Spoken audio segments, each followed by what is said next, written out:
I once considered keeping some pets in my office, but soon gave up on the idea. It's just not right to keep small animals where they won't be able to see the sun. Welcome to Palais Mermoni.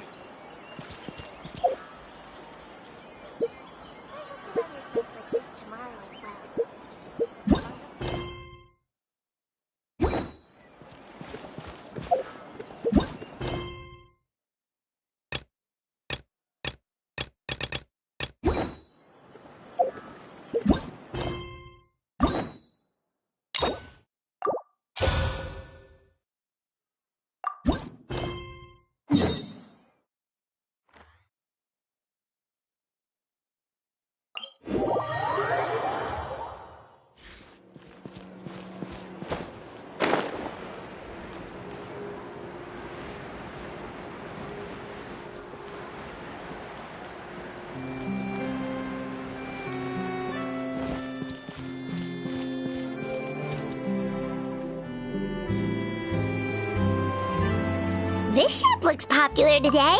Wonder what the occasion is.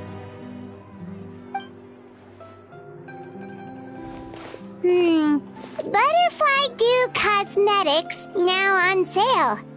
Huh, looks like it. Oh, Sigewinne's here too. Hey there, Sigewinne! Hello there, Traveler and Paimon. I hope you're keeping yourselves fit and healthy. You bet we are. So anyway, what are you doing here, Sigewinne? The Duke insists I take regular vacations in the Court of Fontaine. This one just so happened to coincide with a promotion for a new skincare product, so I came over to take a look. I like to keep up with the latest industry developments when I can, to help me with my magazine articles. Wait, you write? For a magazine? Which one? It's called Beautés en Fleur, and it's run by the Fontaine Beauty Association.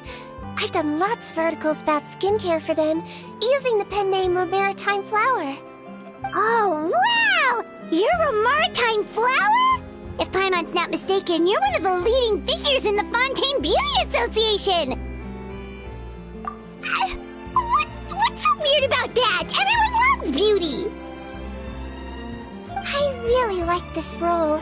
The staff at cosmetic shops are always so polite, and as long as I wear a big smile on my face, I always get the best customer service. Well, they sure don't want to make an enemy of the Maritime Flower. Obviously, it's because of Sigewinne's love for beauty. Still, a leader of the Beauty Association? That's incredible. The truth is, I study this field because I cherish my own appearance. It has nothing to do with being beautiful or not. Oh, the words of a master beautician defy comprehension! Oh, wait, you're saying that natural beauty is the highest form of beauty, right? Not really. Actually, Melusine aesthetics are very different from human ones. We don't view humans based on their appearance. If I had to describe our approach, I'd say it's based on cuteness. Oh! Really? Yep. Still, I really value my current appearance, and in the process of taking care of it, I've ended up learning quite a lot about skincare and stuff. It turns out, my knowledge and experience is pretty popular with beauty product lovers. It came as a big surprise to me, though. Oh, Paimon gets it now. But speaking of your appearance, how come you look human anyway? Are you, like, only half Melusine? Ooh, wait, sorry. That was probably really offensive, wasn't it? No, I don't mind. I'm not mixed, though. I made a decision to turn myself into this form a very long time ago. If you're interested, I could tell you the story. A shape-shifting story? Oh, heck yeah, of course we're interested! Once upon a time. Long ago, humans rejected Melusines, and Melusines feared humans. There was one Melusine who became fascinated with human medicine, but no human wanted her help. And there was one girl who liked Melusines, so no humans would make friends with her. So, the Melusine became the girl's friend, and the girl became the Melusine's patient. Your checkup's all done. You're still in perfect health. Thank you, Dr. Melusine. In this game of doctor and patient, a friendship was born. Then, one day, the girl fell ill. The Melusine was the only doctor to arrive on time, but the adults sent her away. Scram! Melusines can't be trusted! So just because I'm not human, I can't save my best friend? In desperation, the Melusine approached the frightening witch. She begged and begged until she got a reply. If you take this potion, concocted of sin, you will gain a human face and grow human limbs. But then, you will lose everything that attracted this friend of yours to you in the first place. Can you accept that? The Melusine did not hesitate for very long.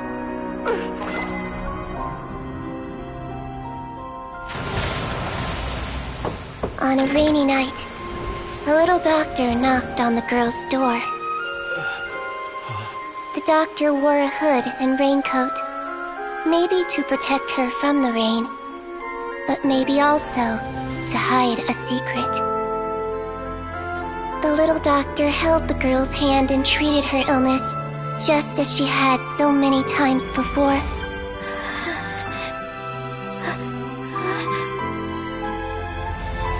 Dawn came, and the little girl's condition improved.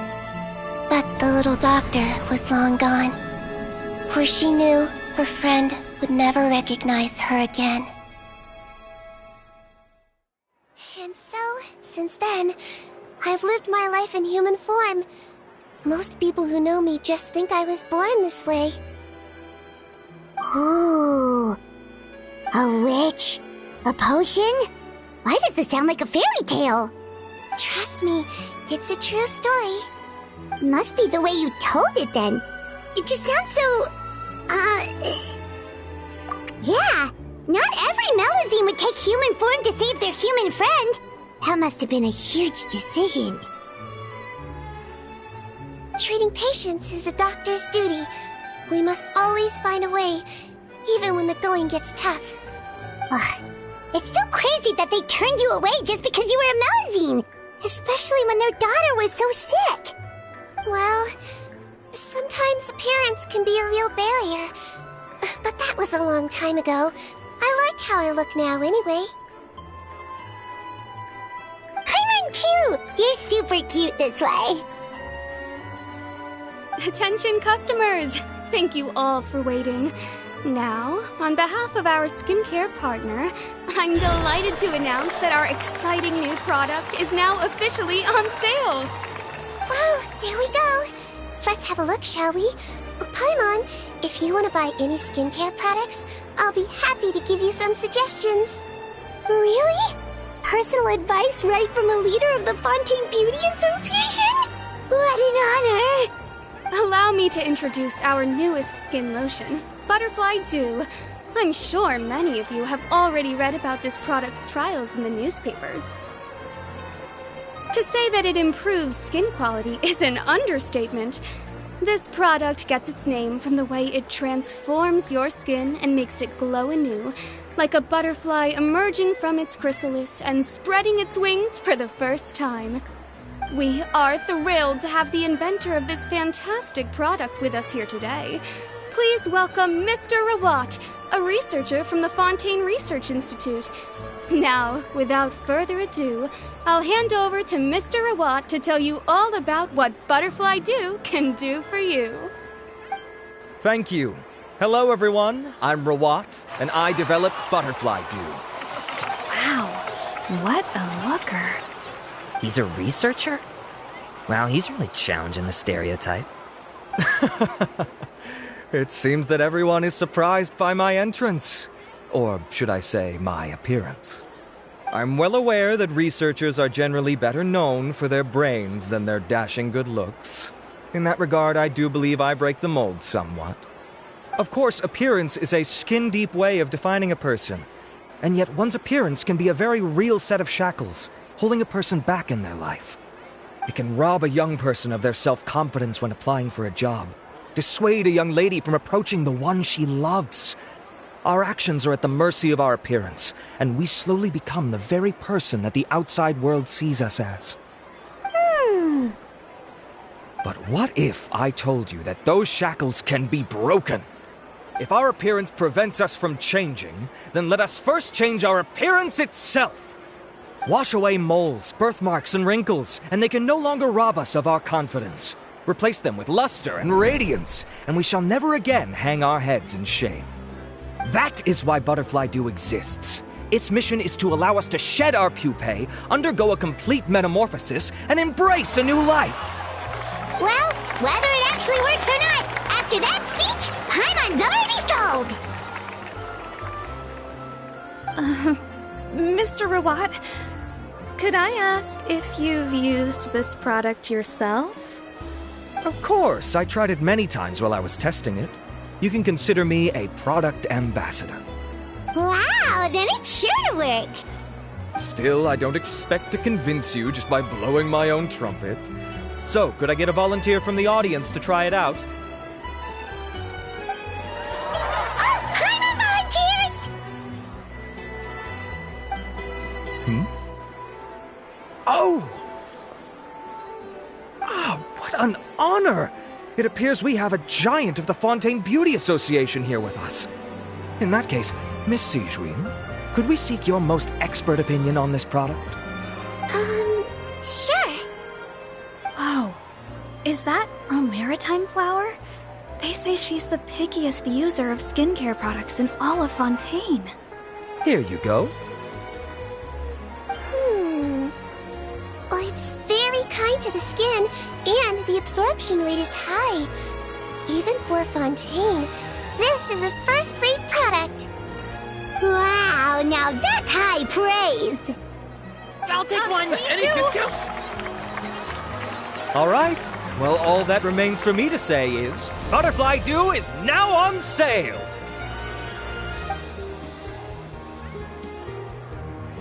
Think we should buy a bottle too? Aww, really? Well, it's still good to care for your skin though, right? Paimon definitely feels kinda rough from being exposed to the elements all the time. And if you're worried about whether it's the right product for you, well, luckily for us, Sigewinne's here, so we can get an expert consultation.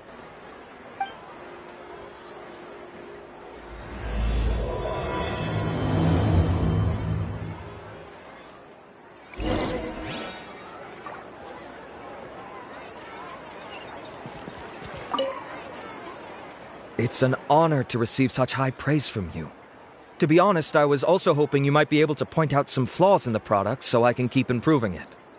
With most skincare products, the pros and cons only become apparent with long-term use. Yet, this one has instant benefits, improving skin quality without any obvious side effects. It's one of a kind. Don't worry though, I plan to keep using it, and I'll publish regular reviews in Beautés en Fleur. You can read my thoughts there. All you need to do is subscribe.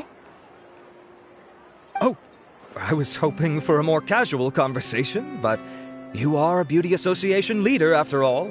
I understand if you want to keep this professional. Sigewinne? Oh, excuse us, Miss Beauty Expert. But do you think this product is a good choice for me and him? Wait, are you the renowned traveler? That's right, and by his side, the equally famous Paimon. Well, I don't normally handle customer questions personally, but since it's the traveler asking, allow me to make an exception.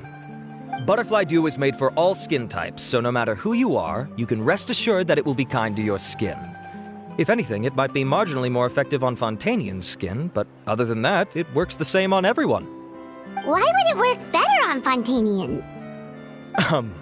In the interests of protecting my trade secrets, I'm afraid I can't answer that, Miss Paimon. Alright then. How about a friend discount? Save yourself the trouble. I'd be greatly honored to have both of you use my product. Here, take 2 bottles for free. Yay! Paimon's private fund survives! I can see why you might think that, but please don't misunderstand. This gift is simply a token of my esteem. There's no business motivation behind it. To me, finding new customers for Butterfly Dew is about meeting kindred spirits, fellow admirers of physical beauty. I consider it a labor of love. Admirers of physical beauty? Eesh, that's embarrassing to say out loud. It sounds so shallow. It's nothing to be ashamed of, Miss Paimon. Most people claim to desire inner virtue, but it's still physical appearance that turns their heads. This is a fact of life. It's only natural for people to desire to become beautiful. And that's exactly what inspired me to choose this research direction in the first place. You're right. Everyone loves beauty, don't they? Look at the time. My apologies, but I have other things to attend to. I'll leave you with these 2 bottles of Butterfly Dew, and I look forward to seeing you again. Paimon, I'd say there's no need for you and the Traveler to use this product for now. Why? Is there a problem with it? The quality is fine. I just think there's room for improvement. I think I could add some ingredients to the mix to make it more effective. Really? Then why didn't you tell Rawat about that? Researchers are a very special breed of human. You can point out their flaws to their face and they won't mind very much. But if you tell them that someone else could do a better job, ooh, now that'll make them really upset. If I'd mentioned it, he probably wouldn't have given you those 2 bottles for free. Fair enough, that makes sense. If you're interested in the more effective version, I can write up a list of ingredients for you. Just come get me once you've gathered them. When you say more effective, you mean it'll make Paimon even prettier? Ooh, how can we say no?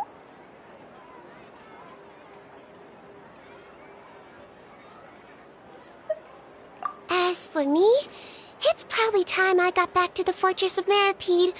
I mustn't leave the infirmary unattended for too long. Alright, see you there then!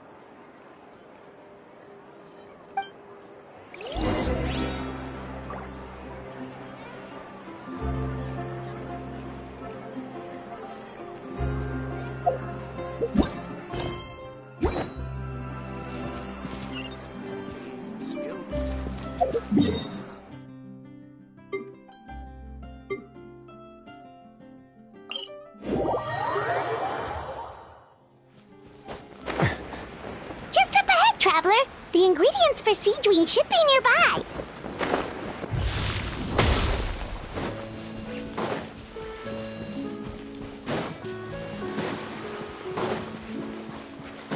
Amor, Loaded.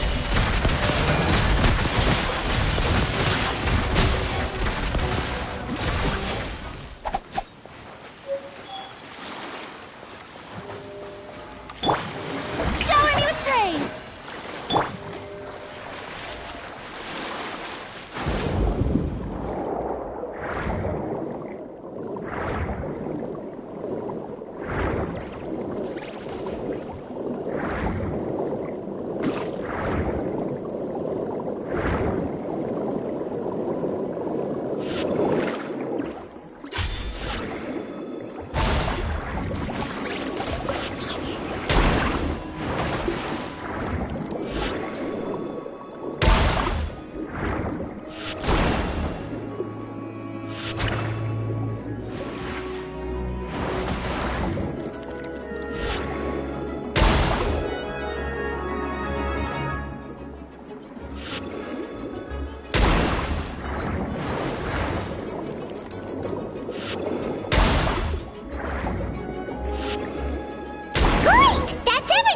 Let's head to the Fortress of Meripede!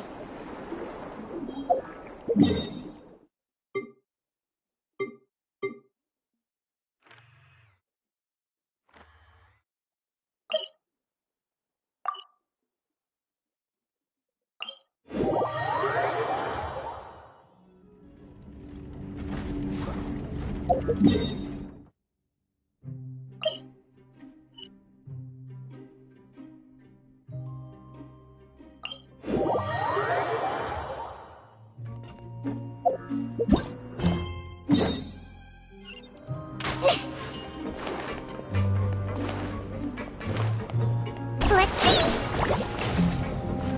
Whew.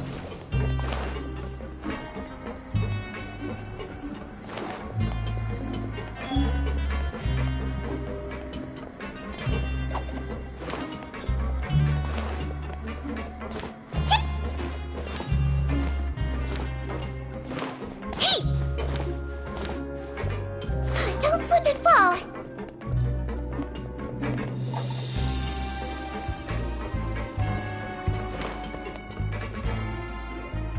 Whoa, the infirmary is packed!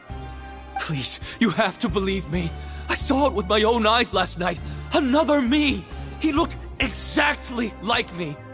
Got it? Okay. I've written down everything you told me. Now, I have a few tests to run. Take a deep breath, and don't worry. It's nothing to be nervous about. First, which finger am I holding up? Your index finger, but I'm telling you, my mental state is fine. I'm not crazy. Very good. Now, on to the next. Hey there! Your Grace, it's been a while, huh? Ah, it's you two. Indeed it has. I would offer you some tea, but I'm afraid the timing is unfortunate. Duty calls. No worries. Actually, we were looking for Sigewinne. Do you, know what all of this is about?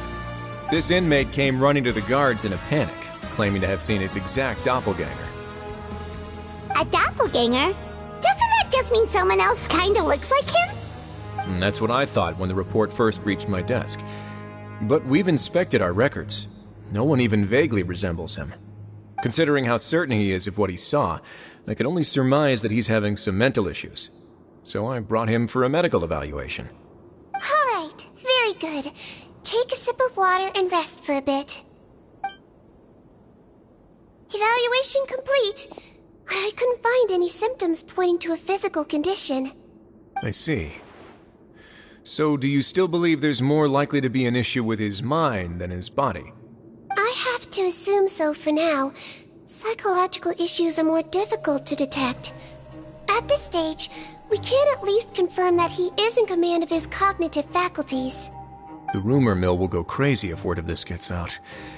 Guards, take him to the ward for a period of observation. The Marechaussee Phantom has requested my cooperation on the case, otherwise I'd deal with this myself. Sorry for the trouble, head nurse, but I'll have to leave this to you. No problem, Your Grace. I'll add him to my observation list. By the way, we have a couple of guests here who have made the trip just to see you. I imagine it must be important. You probably won't need to add them to your observation list, though. Oh, Traveler! Paimon, it's you! Hey there, Sigewinne! It's actually not that important, but... I'll be in my office if you desperately need me. Goodbye for now. Okay, bye-bye! So, Sigewinne... Would you mind waiting for just a moment? I have another patient to see. Just find an empty bed and take a seat. I won't be long. Oh, sure! Sigewinne, we've brought him. And he seems to have taken a turn for the worse again. Okay, don't panic. Let's start by sitting him down here. Paimon had no idea how busy it can get for Sigewinne. Maybe now's not the time to ask for her help with skincare. Good point. Besides, it might actually be interesting to observe her at work. Well, this could hurt, so I suggest you take a deep breath first.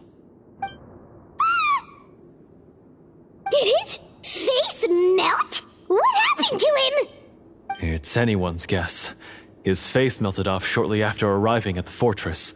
But since he's a serious offender, he can't be allowed out for medical treatment. Best we can do for now is ask the head nurse to give him something to manage the symptoms. Oh, this is gonna be awkward. We still need to bring him to the Marechaussee Phantom for questioning. What if he scares them half to death? Will that be our fault? The Marashose Phantom? Does this have something to do with the case Risley's dealing with? Yep, it was a huge case. They bagged a few dozen crooks in one fell swoop. And this guy's the baddest apple of the bunch. He harmed countless people. And now, it looks like it's all finally catching up with him. You done gawking? Not yet. I need to check the severity of your ulcers to decide the right dosage. Don't worry. We Melazines have a very different sense of aesthetics from humans. To me, you just look like a little kitty with slightly scruffy fur, but still just as cute. Don't patronize me.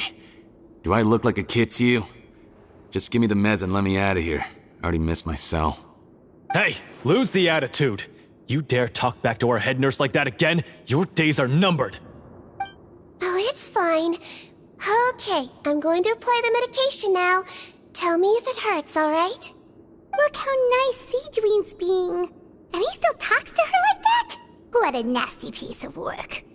Can I leave now? Wow, not a peep. What a brave little guy. Thank you, Sigewinne. And I apologize for the trouble. So, Traveler, Paimon, did you bring the ingredients? We did, but we don't want to interfere or anything. You're busy saving lives here. Oh, don't be silly. I agreed to it, didn't I? Just hand me the ingredients, and I'll make some time to whip it into the improved version for you. Take a rest here if you want. Or, if you're not tired, I hear they're holding a new pancreation tournament in the administration area. Or alternatively, is there anything we could help you with, Sigewinne? That's right! Let us help you out! It's the least we could do! Good point. Kind-hearted humans start to develop guilt if they accept free help from others. Don't worry. I'll take a look at my schedule. I'm sure I can find something to treat this condition. I gotta warn you, though, it'll be tiring work. So I suggest you take a break first, then come back and see me when you're ready.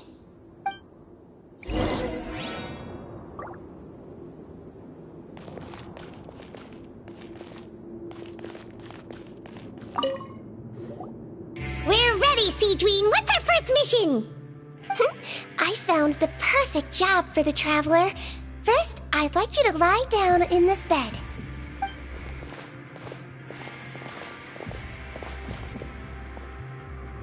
What for?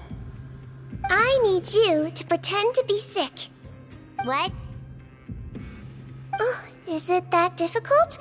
I thought you did a pretty good job last time. Oh, so you knew. I sure did.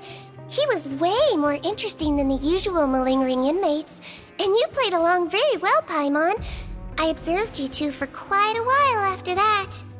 Well, this is awkward. But why do you need us to do it again now? No time to explain. My next patient will be here any second. Please just do as I say. You can, pretend like you've got a nasty headache. And throw in some dry heaving for good measure. Okay.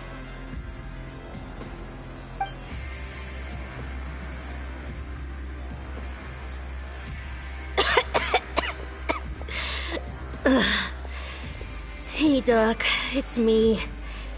I'm only here because my mom won't stop pestering me about it. So annoying. Well, your mother has enough on her plate with a busy job. Well, the last thing she needs is to worry about you being sick as well. I know. I shouldn't treat the place like a playground. Shouldn't go swimming in the lower levels where we join up with the sea, because it'll give me a cold and distract her from her work. I thought I'd be able to have some fun here at the fortress for a few days, but it's always, don't do this and don't do that. All right, sit yourself down and I'll take your temperature. Your fever still hasn't gone down. Well, here's your medicine. 1 cup for starters, and we'll see if it helps.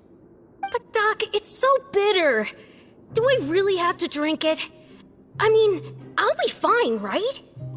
I've got an uncle who caught a cold. His fever went away on its own after a couple days. Can't you just write me a note saying I'm on the mend? I just need something to keep my mom off my case. I sure can. You're a very brave boy, after all.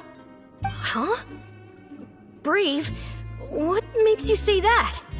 Well, if you want to rely on your own immune system to clear up your fever, then you'll have to tough it out like this guy.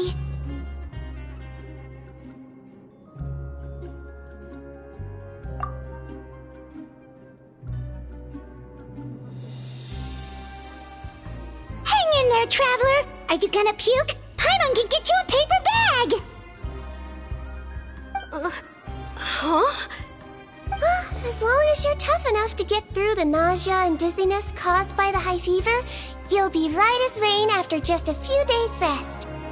And if I'm not tough enough? Hey! Wake up! Wake up! Put it this way. At least you'll never have to see the doctor again, right? I think maybe I'll take that medicine after all, if that's okay. Oh, of course. Here, it's still warm. It's so bitter. All done. Great job, you two. That kid really doesn't know what's good for him. His mother's a guard here. She's been working back-to-back shifts lately, but unfortunately his father's away on a business trip right now. She had no choice but to bring her son here for the time being. He was quite happy at first. He seemed to think that the Fortress of Meripede would be all fun and games.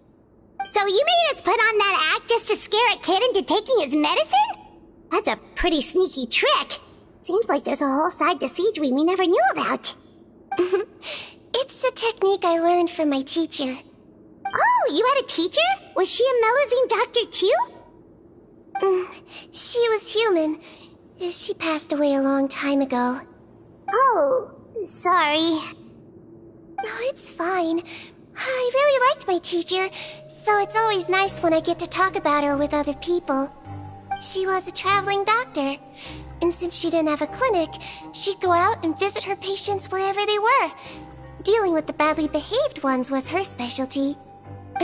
She used to say, if you can scare the little brats into taking their medicine, you won't have to hear them wailing and screeching when their condition gets worse. She sounds like a pretty strict teacher. Strict? Well, that's not how my teacher saw it. She thought of herself as terrifying to kids. Strange way for a doctor to describe themselves. Now Paimon's curious to know what she looked like.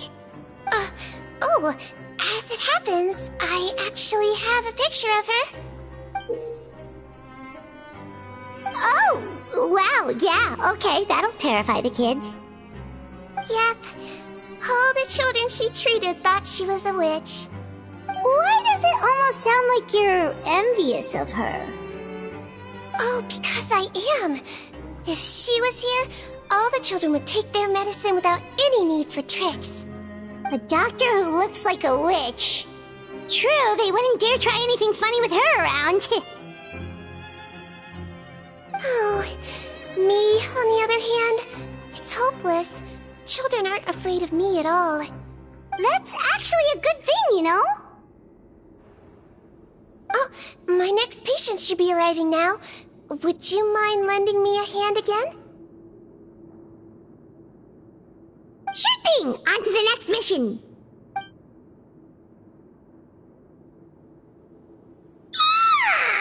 Is it nighttime already?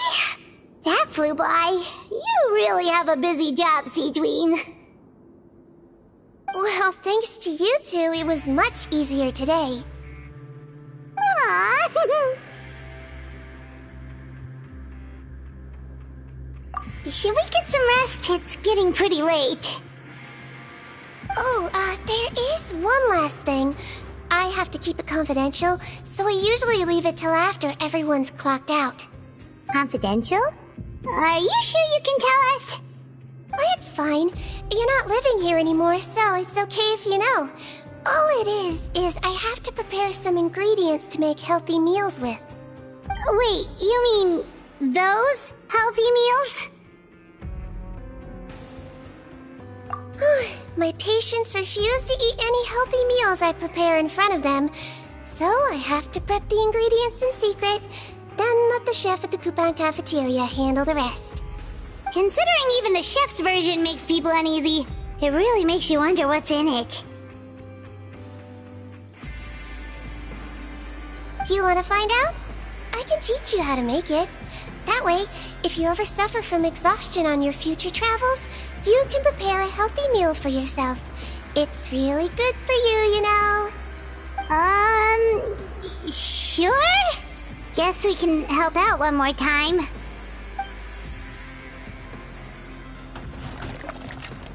The ingredients are ready. Now, put them on the table and add them in the order I tell you. First, we add this special slime condensate, stir it thoroughly, then pour it in. See that? It adds elasticity. It looks just like tasty jelly, doesn't it? Yeah, it really does. Until you remember it's slime condensate. Next up, xenochromatic crystals. You want to crush them up into a fine powder, like powdered sugar. Wait, are those from Fontimer Aberrants? Are you sure they're edible? Finally, we'll need some high-protein meat. Frogs are an excellent choice. You just need to clean their innards, and then you're left with some lovely, tender meat. Oh! Frogs. And we're done. All that's left now is to pack them into lunch boxes and hand them to Walsey. Yesterday in the production zone, I noticed an inmate who's been working for 2 days straight. That means it's a healthy meal for him tomorrow. Sigewinne really does have the inmate's best interests at heart.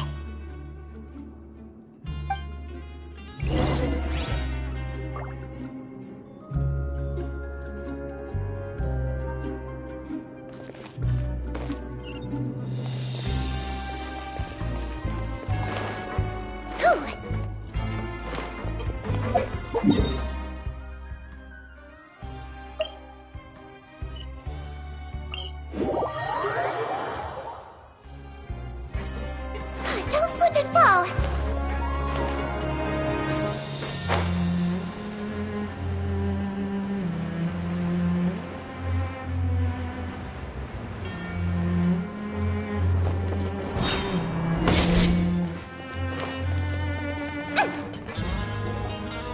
Ah, head nurse.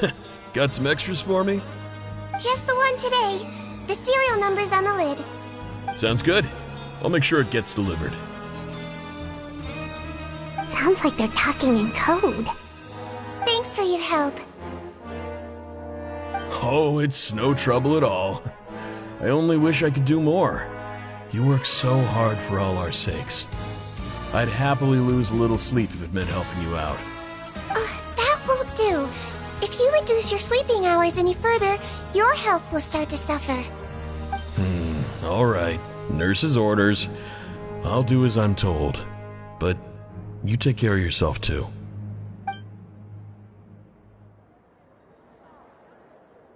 Well, I'm done with work for today. Thanks for helping out, you two. Seems like the guards and staff here have a lot of respect for you, Sigewinne.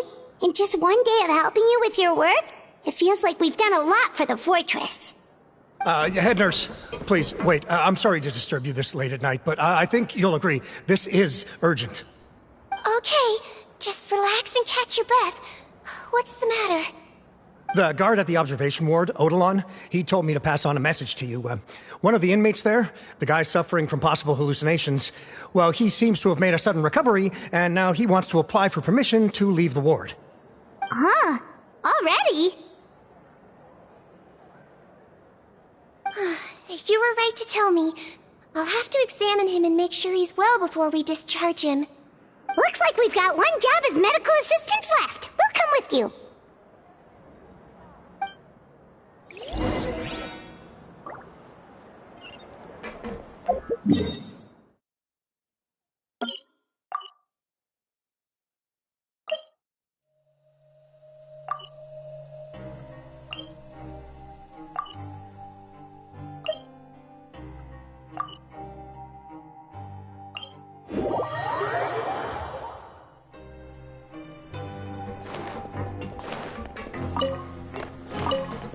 Don't slip and fall!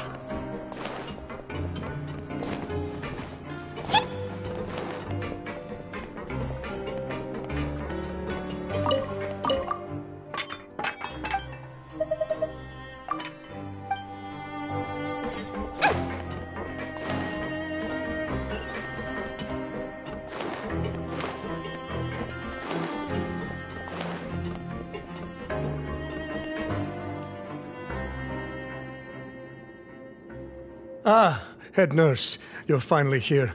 I'm so sorry for all the trouble I've caused you, but I believe I've now made a full recovery. After giving it some thought, I'm sure that I was probably just seeing things. Stress-related, I imagine. I'd been working long hours, so I definitely wasn't in the best state of mind.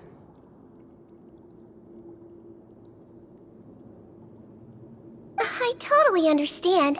Still, I have to give you an examination before I can discharge you, okay? So, take a deep breath and don't be nervous. It'll be the exact same procedure as we did this morning. We can start whenever you're ready. Again, so sorry. I was in such a state this morning, I barely recall anything. Would you mind taking me through it again? Oh, not at all. It's a lot to remember. First up, we have a little cognitive test. Just concentrate and you'll be fine. To start with, which finger am I holding up? Your pinky.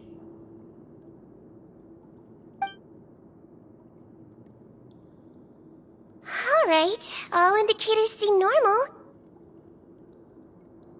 So it was a stress-induced hallucination after all? Well, we've certainly had previous cases of mental illness caused by overwork, which is why I carefully observe everyone in the production zone. I wonder how I managed to miss the signs this time. Please, head nurse, you shouldn't blame yourself. I'm just still adapting, that's all. Pushed myself too hard, and I guess I couldn't take it. Thanks for looking after me. I'll be as good as new after a good night's sleep.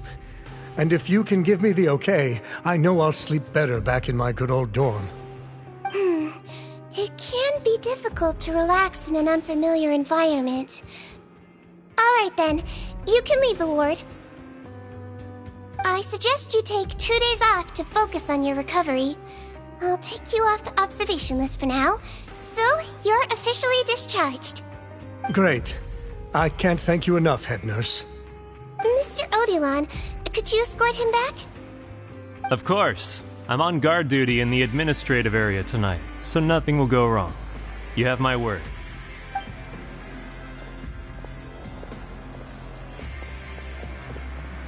Guess you're finally done for the day now, huh? Yep. But I still haven't gotten around to making that improved lotion for you yet. Oh, no rush! Seriously, it's super late now. You should go get some rest too. Well, tomorrow it is then. Good night, Traveler. Good night, Paimon. Hope you sleep well. Oh, don't you worry. We will. After a productive day of work, we're both gonna sleep like a log. Yeah, sleep tight, Sigewinne. See you tomorrow.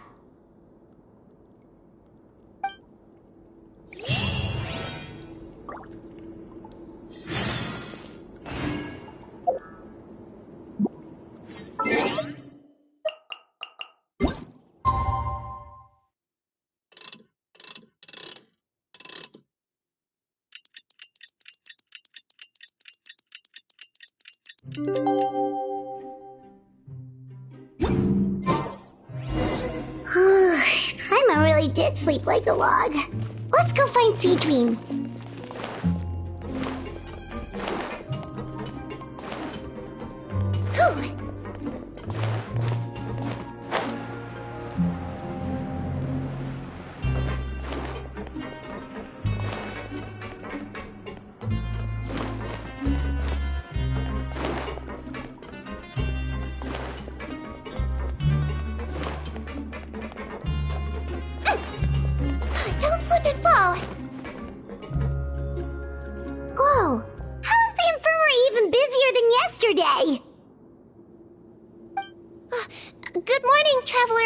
Odilon. I have a few people here for a checkup, so you might need to wait for a while. No problem. Anything we can do to help? There's a bit of a complicated situation here. I'm still getting to the bottom of it myself. You have to believe me. I'm telling the truth. You're in a medical facility. Keep it down. Please, listen to me. I'm not Gascon. I'm Uwe. You're a horrible liar, you know that? We get all your mugshots with the arrest warrants. It's clear as day that you're Gascon. You mean because of the way I look? I don't know what happened. I just woke up like this. Then you guys dragged me in here for an interrogation. I brought you here to figure out what's going on. If you truly are the victim of an injustice, yelling isn't going to achieve anything. At most, it'll delay your vindication. All right. I get it. This is nuts. Yesterday's interrogations went fine, and now this. Morning, Your Grace. What's going on? Remember the case I mentioned yesterday? The one brought to me by the Marechaussee Phantom? Well, we've been questioning the inmates involved this morning. Every single one of them is claiming mistaken identity. Huh. That's even weirder than what that guy was saying yesterday. The thing is, none of them have been able to provide any evidence whatsoever to support their claims. Questioning them further got us nowhere, so for now, we've brought them to the infirmary. And we thought yesterday was as busy as it got for Sigewinne. We've compiled their statements. Have a look. Perhaps there's something we missed.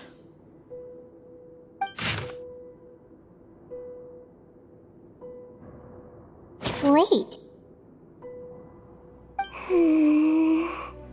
Release? Interesting. The inmates they spoke of in their statements appear to all be due for release today. I noticed that too.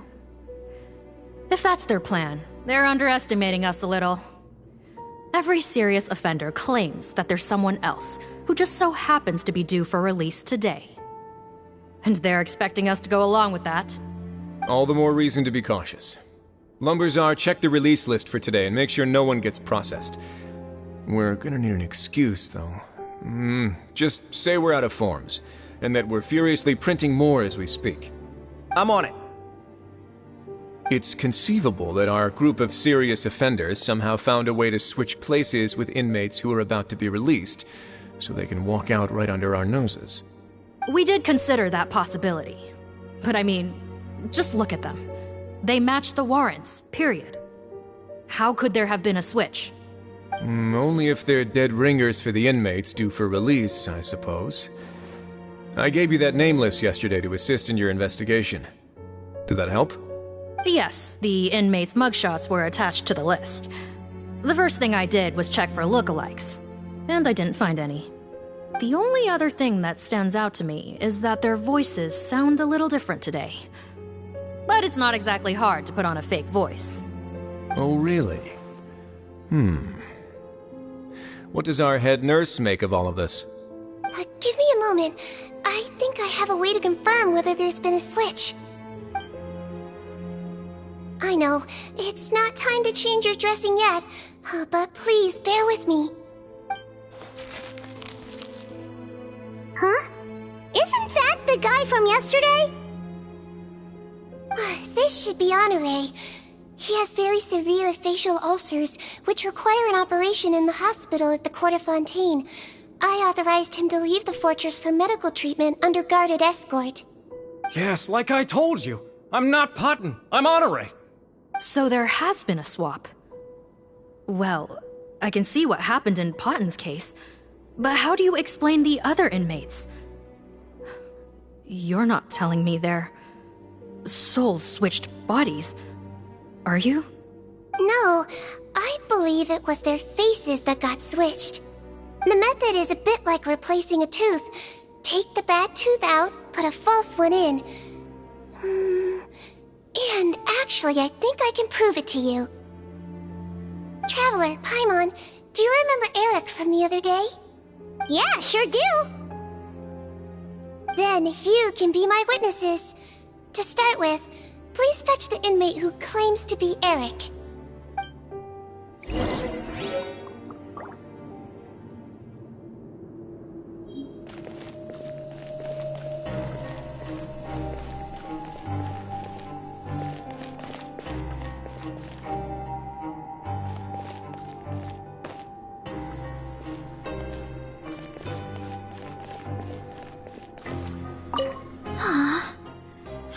they switch without me noticing?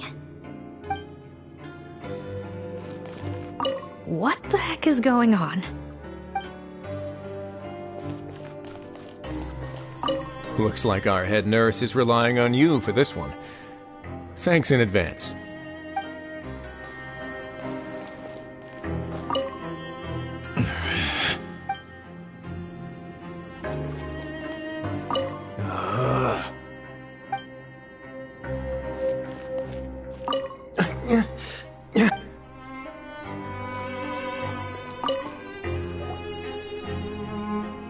So, you're Eric?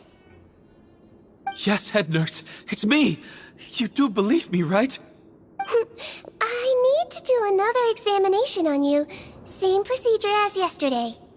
All right, it's the cognition test first, right? So I need to concentrate. Now, try to recall if you can. The last time we did this test, which finger did I hold up? I believe it was your index finger. But that means... Huh? So, basically, last night, the Eric who said he saw another him suddenly recovered and applied to leave the observation ward. Sigewinne did another test before letting him leave, but that time, she held up her pinky finger. Huh? I don't know about any test last night. There was nothing to do in the observation ward, so I went straight to bed. Then I somehow woke up in a high-security cell. Well, in that case, there is a reasonable explanation for the strange events of the past 2 days. So, what exactly happened? The gang of serious offenders wanted to break out of prison, so they identified a group of scapegoats, namely inmates whose terms were almost up, and planned to switch appearances with them. Last night, when Odilon was on duty, they ambushed him and had one of their group switch appearances with him using their face-swapping method. That allowed them to avoid scrutiny from the other guards. Then, once all the other inmates were asleep, Odilon spent his night shift carrying out the remainder of their switcheroo plan. However, they made one mistake. Henri changed his appearance to match Eric's earlier than he should have done, and ended up being spotted by the real Eric. Real Eric came to the guards for help, but we didn't know then what we know now, so we put it down to hallucination and sent him to the observation ward. However, since one of the gang members was posing as a guard, they simply changed real Eric's appearance and had their Eric take his place, muddying the waters even further. Right, because I put Eric on the observation list by then, and no inmates on that list can be processed for departure until I've discharged them. Hence why the imposters had to pull that little stunt to get fake Eric off the list. Yeah, it all makes sense now! The Duke cracked the case! Well, I can't fault the reasoning.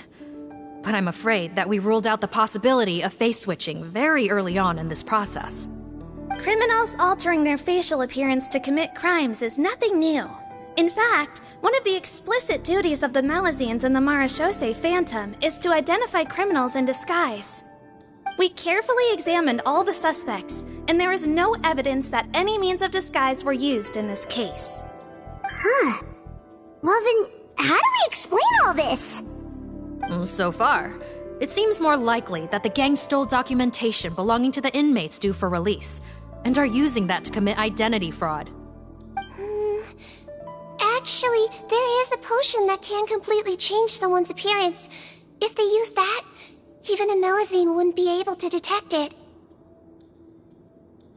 A shape-shifting potion? Forgive me, head nurse, but this is the first time I'm hearing about it.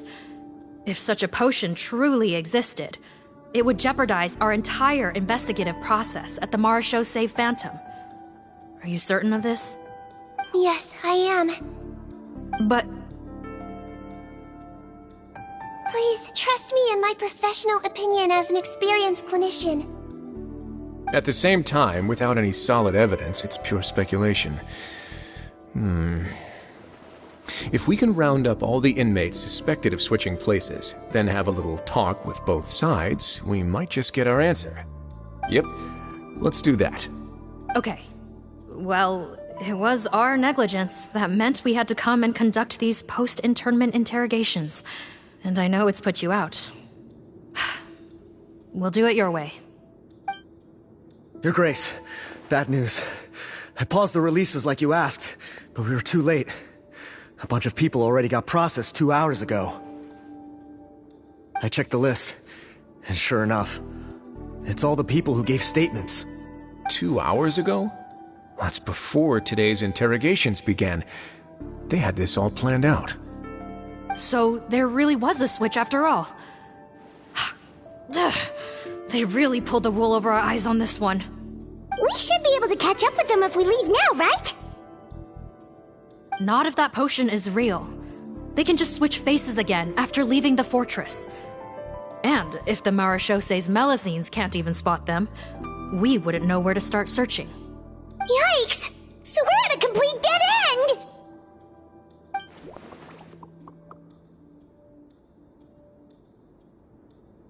Well, technically there is one more lead we could follow up on. We were only able to arrest this gang thanks to the help of a researcher from the Fontaine Research Institute.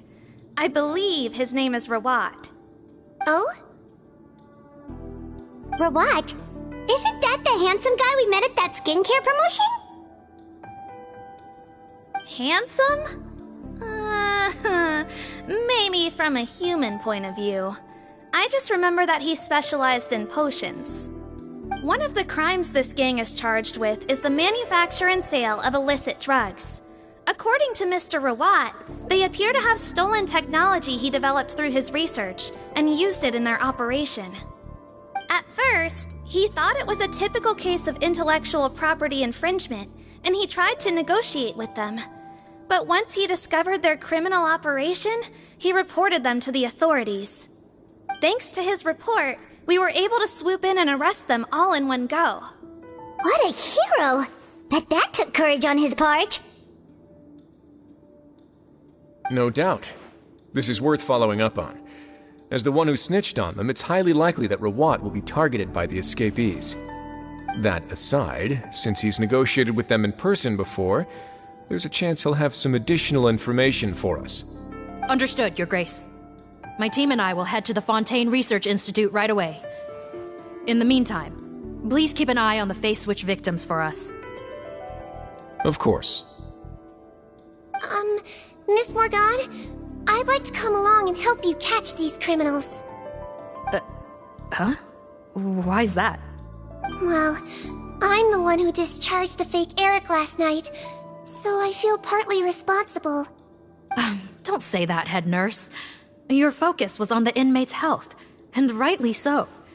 We can't ask you to help with arresting criminals. That's our duty. I also have a more personal reason. Potton is a patient of mine, and if I don't get a new batch of medicine to him in time, his condition will get much worse. Look, head nurse, I completely understand where you're coming from.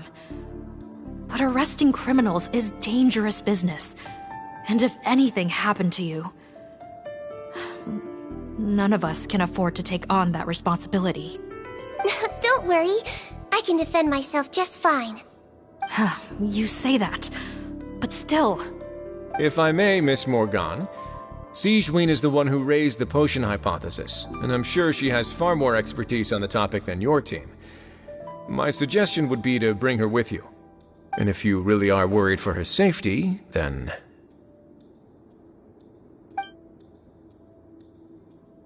Ah, there you go, right on cue. Knew I could count on you. Okay. Well, since this plan has the Duke's blessing, far be it from me to refuse. We should head off immediately. Time is of the essence.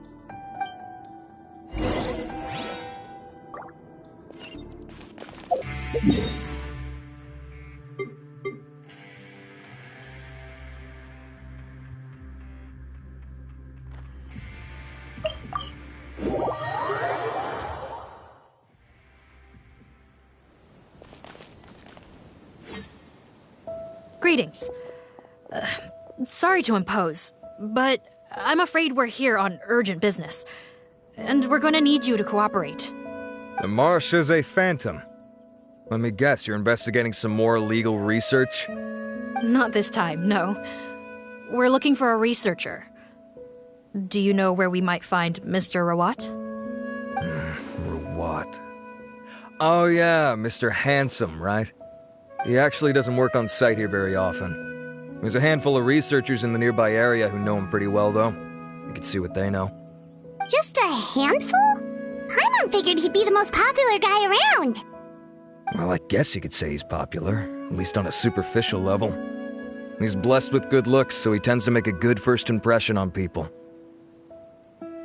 But in all his time here at the Fontaine Research Institute, I don't think he's ever had a single deep conversation about his research with his peers. That's no way to make real friends around here.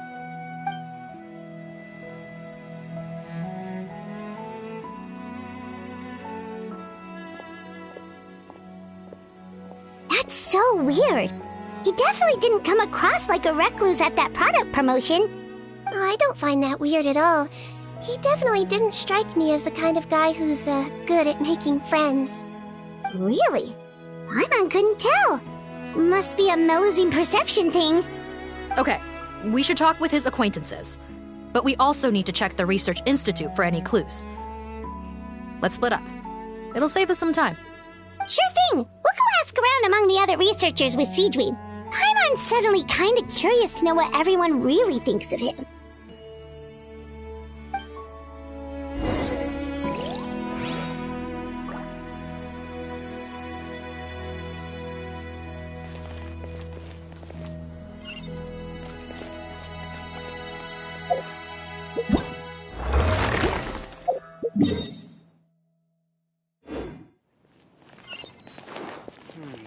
Where should I go to apply for?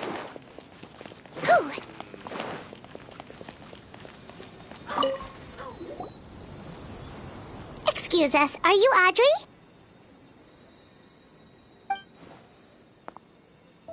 That's me.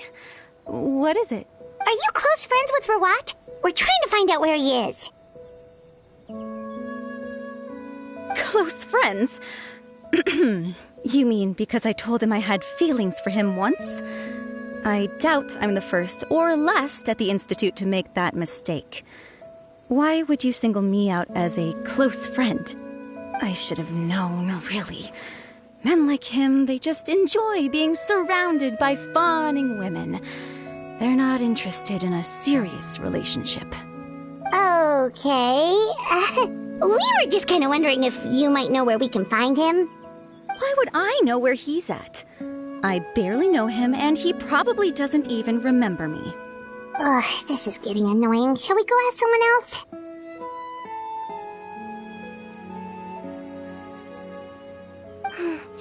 I think she knows Rawat better than she cares to admit.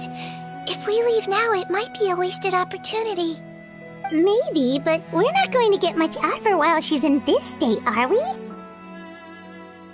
She's displaying symptoms common among people in love, if that's what you mean. But I know a cure. It's curable? Oh, we're still no closer to finding Mr. Rawat. Oh, by this point, he could be in grave danger. Danger? Wait, why are you looking for him again? Oh, that's right, yeah! The Marechaussee Phantom said that he's been targeted by some pretty bad people. We need to make sure he's safe. What? How has this happened? He seemed fine when I last saw him, and that was only a couple of days ago. Just happened to run into him, of course. Oh, I see. Well, do you have any thoughts on where he might be right now? Okay, but this is purely out of concern for his safety. If he's not at the Institute, he might be at his mother's place. I heard she raised him alone, that they had it pretty tough financially, and these days she's housebound due to illness. He makes regular trips back home to check on her. Oh, okay. Do you know the address? Nope, sorry. I only found out the thing about his mother because it came up in conversation once. I was just trying to find out more about him, so I could get to know him better. When I told him I had a crush on him, I offered to help him take care of his mother. And yeah, maybe that was a stupid idea, but did he really have to yell at me for it? It's like, fine, I can take no for an answer, but what's with the temper tantrum? Unbelievable. These guys only want to show you their charming, well-groomed exterior. They can't stand it when a few home truths shine through. Looks like her love syndrome is flaring up again. We need to find out Mr. Rawat's mother's address. Let's check with the Marechaussee officers when we regroup. Cool, sounds like a plan.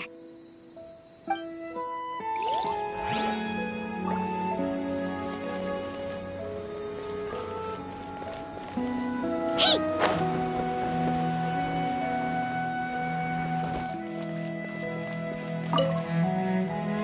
Hey there, are you in Teep? What do you want?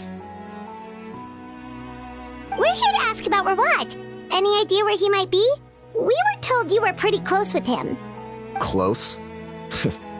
Not sure that's the word I'd use. He wouldn't even let me use his patent. Huh? It's been a good few days since I last saw him. I don't know where he's at. Go ask someone else. Would the patent in question happen to be related to the new skincare product he developed? Yeah, kinda. Butterfly do, or whatever he calls it. I heard he made a tidy sum off of that one. Okay, now we're getting somewhere. Keep going. Most of the other researchers here focus on mechanics, energy, stuff like that. I get why he wouldn't be interested in having anything to do with them. But I'm studying coatings. There's a huge overlap in our areas of research. Why would he refuse to work with me? I bought his product once, and noticed it contains a unique substance that might have applications in coatings, too. If it worked out, I could probably make as much as he's making. Don't get me wrong. I had no intention of plagiarizing his work. I was hoping to get official permission to use his findings in my own research. Followed the proper procedure. It was all above board. I would have had to pay him a license fee and everything. But despite that, he turned me down not once, not twice, but 3 times. It's like he's vehemently opposed to the idea of anyone else making the kind of money he does. Huh, so is Rawat antisocial, or is this guy just jealous?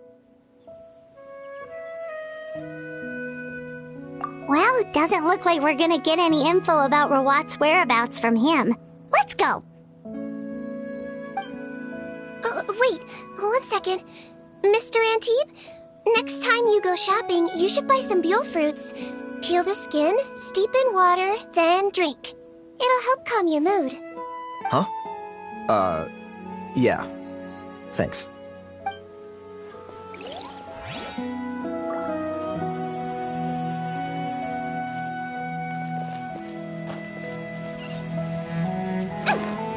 Don't slip and fall.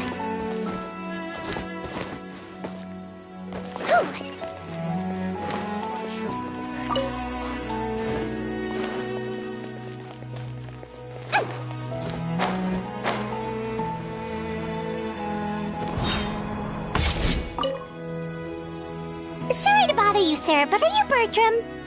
Who's asking? Just some concerned citizens helping out the Marechaussee Phantom with an investigation. We'd like to ask you about Rawat's whereabouts, if that's okay. We're told the two of you are pretty close. Not anymore, we're not. Turns out we don't see eye to eye. Oh yeah? What happened? The thing about us researchers is, most of us do what we do for some sort of higher purpose. But not Rawat. All he cared about was how to commercialize his findings. He won't even let you work with him unless you sign a confidentiality agreement first. Also, he has better control over who gets which intellectual property rights. How are you supposed to get any meaningful research done working with a guy like that? Now that I've got my own technical solution for my compressor, I don't need to work with him anymore. So that's what Rawat is really like. We'd still like to know where to find him. Is that something you can help us with? Wait, you're... Yeah, I know you. You're the head nurse at the Fortress of Meripede. Alright, then I'm happy to help you if I can. I respect the work you do. Medicine serves the highest purpose of all the sciences. Wow, turns out Sigewinne's got some real clout. Thing is, I have no real way of knowing where he might be. I stopped working with him 2 months ago, and I've barely seen him since. But if you want my advice, I'd say go talk to the peddlers. There's a few he meets with every other day or so. Maybe they know where he's at. Peddlers? Yeah, back when I was working with him, I noticed he met with them quite often. Wouldn't surprise me if they were involved in some shady business together, because it seemed like they went out of their way to avoid discussing anything in my presence. The little I overheard was about manufacturing and selling pharmaceutical drugs. Like I said, he's all about the money. Drugs? Doesn't he work with skincare products? Do those count as drugs? Who knows? I never cared to find out. He's the morgue rubber, not me. Thank you. You've given us plenty to work with. Welcome. Goodbye, and may we both reach new heights in our scientific endeavors. Well, that's all 3 researchers. Let's head back to the meetup point.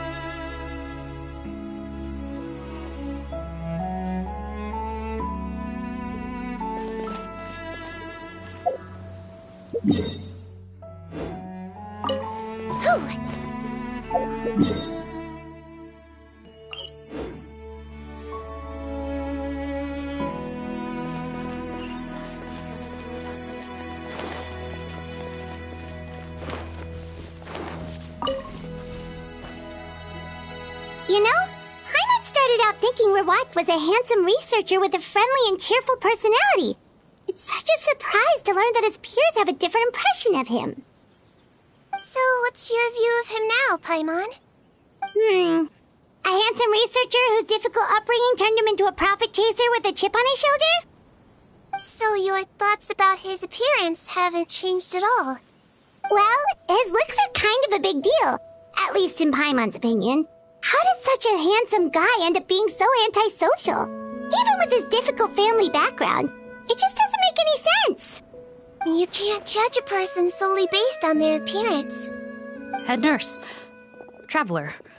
I assume you've spoken with the researchers. What did you find out? Bertram mentioned Rawat's involvement with some pharmaceutical merchants. Do you know if he's registered any pharmaceutical brands? Since he was a whistleblower on such a huge case, I ran a background check on him. I don't remember there being any brands under his name. How strange. If he was so focused on commercializing his research and averse to sharing his technology with others, why wouldn't he have registered his own brands? Maybe he and his business partners needed to avoid public scrutiny?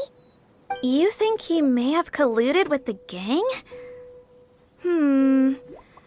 Well, the crime was manufacture and sale of drugs, and that would certainly be in his wheelhouse. We can't rule it out. Isn't that pretty unlikely, though? He was the one who blew the whistle on them! Most children who come to me with tooth decay have suffered pain for a long time already, but they'll still try to hide the fact that they eat too many sweets. Grown-ups and children aren't so different in that regard. If you say so.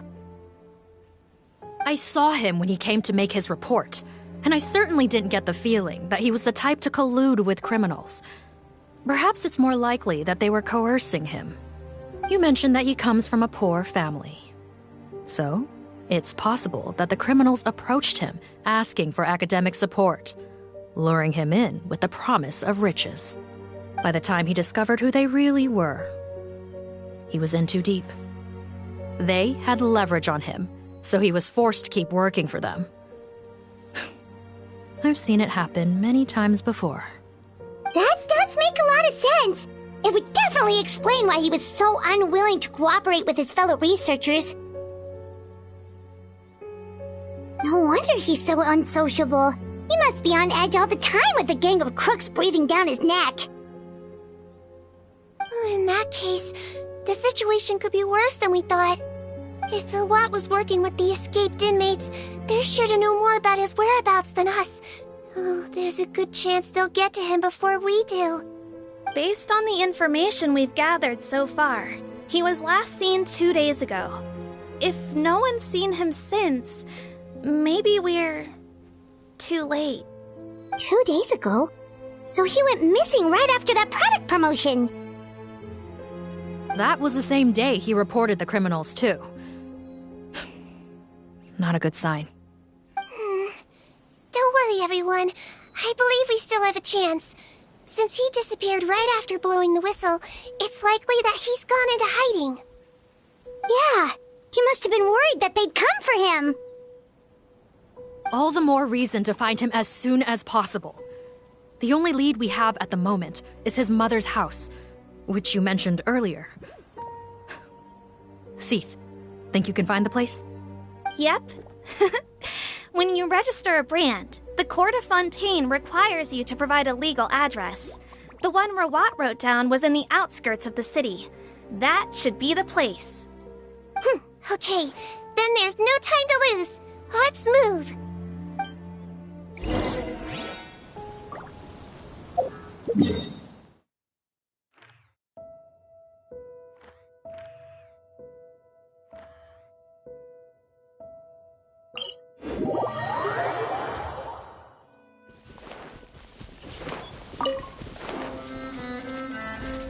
Don't slip and fall.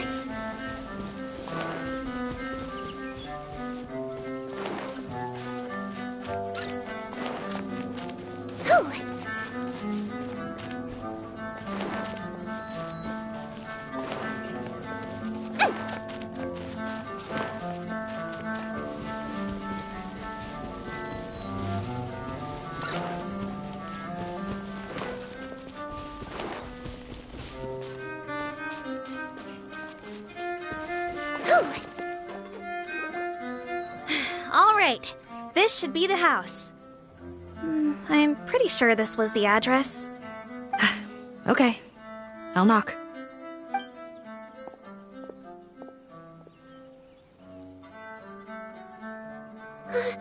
Sounds like whoever's inside has restricted mobility. Oh, it seems serious. Oh, what's the fastest way to get this door open? Break the door down? No, I'll handle it. Let the expert deal with it. There'll be a mountain of paperwork if we damage a citizen's property.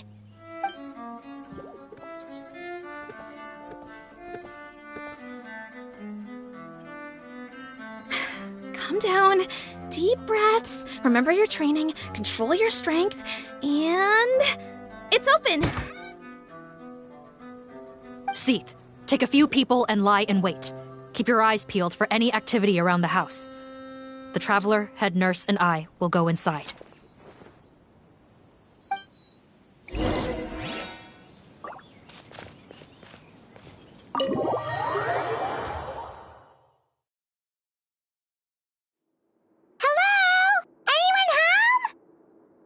Oh, there. On the bed, there's an old lady. That's gotta be Rawat's mother, right? She doesn't look like she's in any state to be answering our questions, though.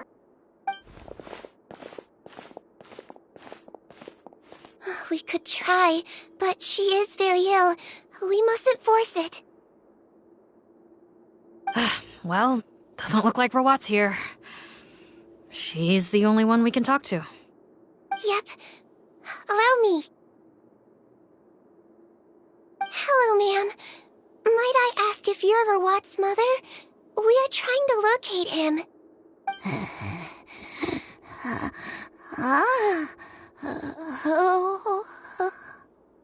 Hard of hearing, perhaps.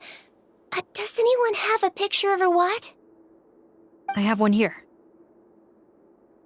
I'd like to show you a photo, ma'am. Is this your son? Do you know where he is?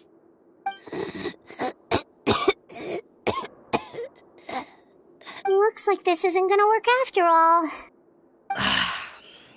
Well, looks like we're out of leads. If Rawat's not here, things are looking very bad for him. Is it possible he could have avoided returning here because he knew he'd be in danger? Maybe.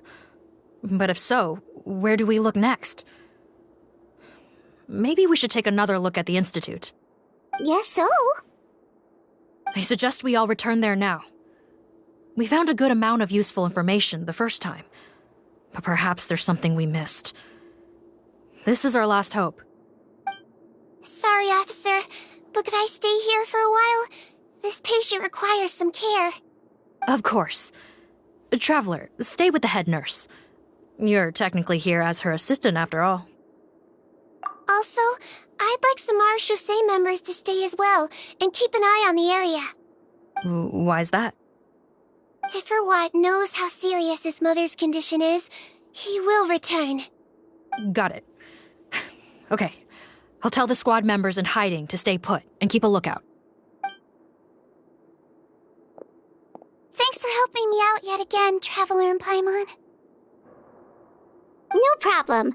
But when you say her condition is serious, do you mean...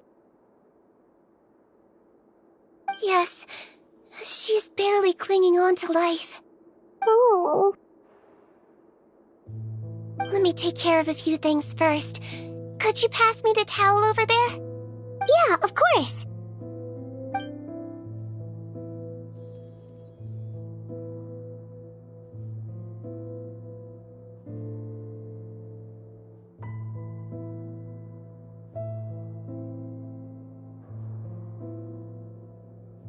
I can tell that her family has tried a lot of different treatment methods, including some very expensive medicines. Unfortunately, her condition is so multifaceted that a recovery looks all but impossible. Sigewinne. My mom bets being a nurse must be pretty tough at times like this. Yes, it makes me a little sad. In Amelazine's eyes, a human's birth, aging, sickness, and death are as much a part of natural law as sunrise and sunset. But human medicine can defy that law to some extent. In that sense, it is a science of miracles. That is why I became fascinated with it in the first place. But it was only after I truly became a doctor that I realized miracles don't always happen. Even the greatest doctors cannot cure all diseases. Sigewinne. Well, don't worry about me, Paimon. A doctor's duty is not to cure all diseases, but to treat whatever ailments they can. At the very least, I can lower her fever. That way she'll suffer less, and she might even be able to see her son. Yeah. All the more reason to find Rawat as soon as possible, even if we don't catch those crooks.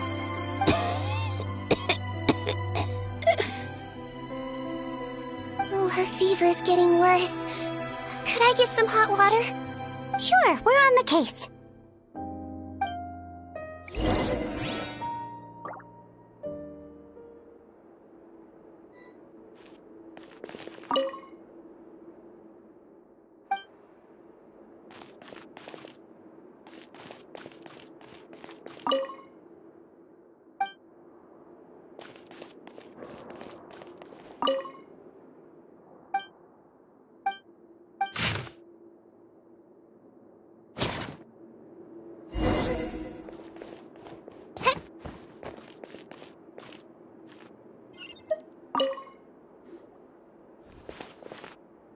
Found the hot water? Sure did. And look what else we found. Judging by this journal, it seems like Rawat has a private lab. There's a good chance he could be there right now. We gotta go tell Officer Morgan right away. Oh, that's great news. But hold on just a moment. The wet towel is ready. I'm giving you another injection. Are you feeling better now?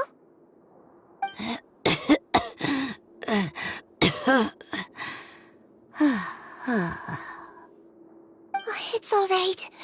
We'll go bring him back. Please hang in there. Thank you.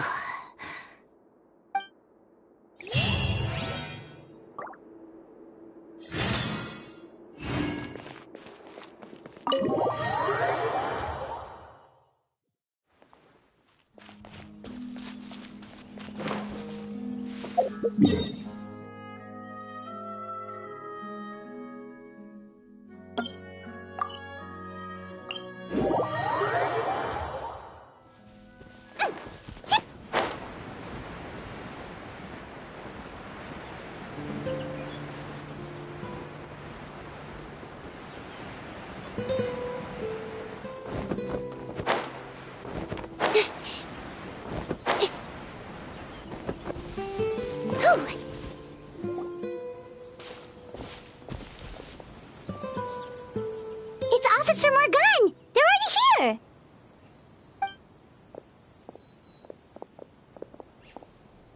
We came as soon as we heard the news.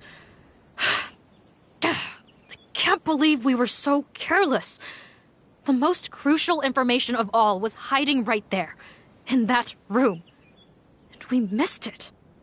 Don't blame yourself. Right now, we need to focus on finding a way in. There's a mechanical door over here! Hopefully the instructions in Rawat's journal will help us open it.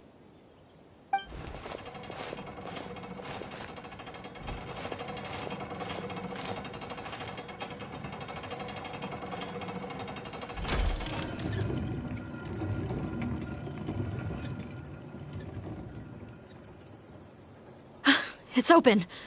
Let's go in.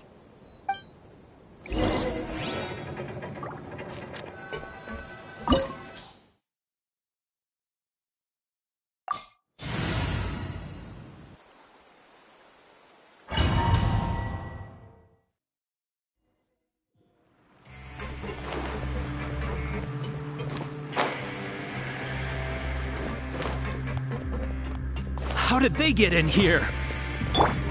Captain, up ahead! Those look like our fugitives! So they found this place too? Don't let any of them escape!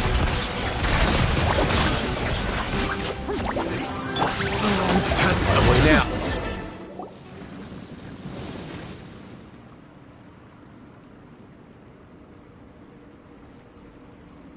Captain, according to our list, many of the fugitives aren't accounted for.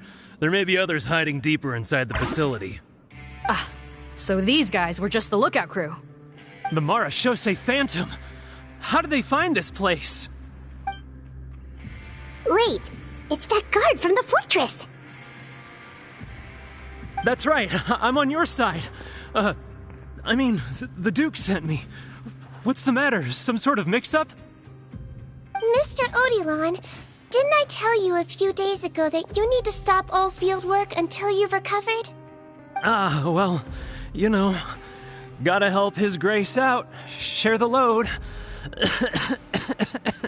Officer Morgan, this man is an imposter. The real Mr. Odilon has no recent health issues. What? But I... Looks like the head nurse was right about the face-swapping method. Arrest them all! DuPont, stay here and keep guard. And watch the exit. If we're not back soon, call for reinforcements. Got it.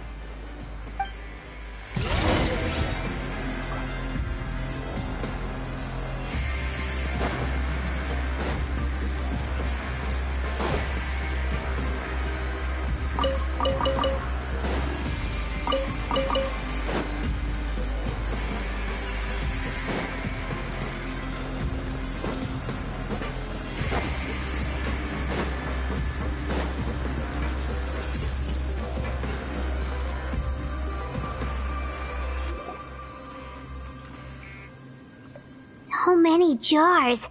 Was this some sort of production facility? This scent. It's probably the ingredients used to make butterfly dew.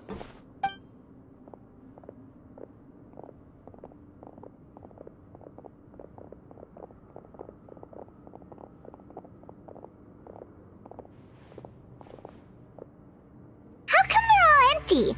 Did it sell so well that he ran out of supplies? How strange. Why would Rawat choose to manufacture a popular product like that in such a difficult-to-reach location?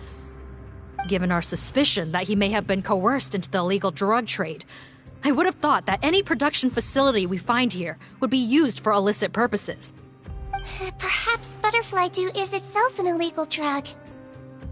Do you have any evidence for that claim? No, just a guess. We need to find Merwad as soon as possible. He has all the answers we need. Understood. Well, let's not linger here. Let's go. Come on.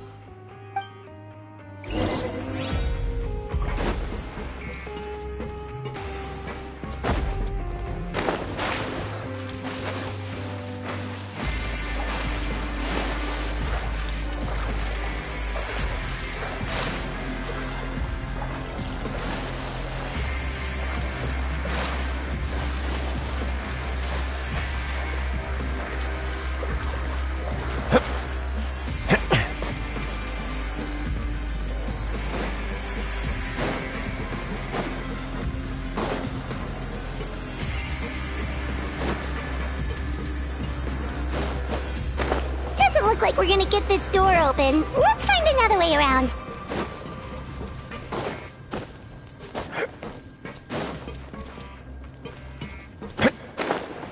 This one's closed too. What's with those carts and tracks? Oh, maybe it's one of those doors that opens when it senses cargo passing through.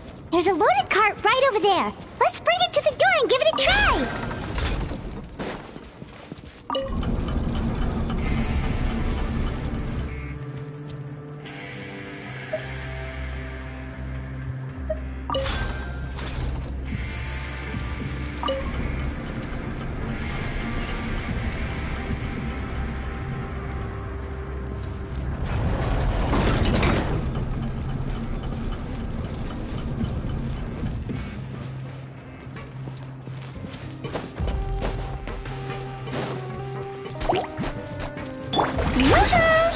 Calm down.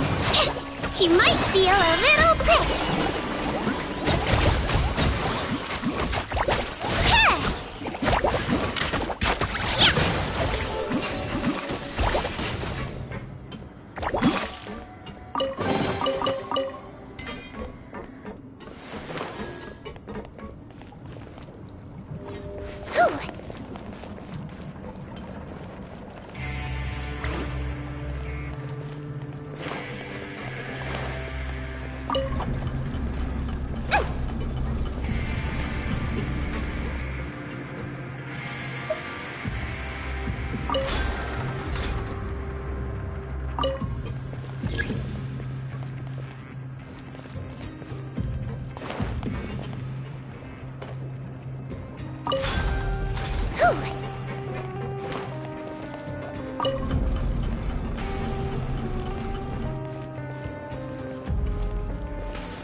go!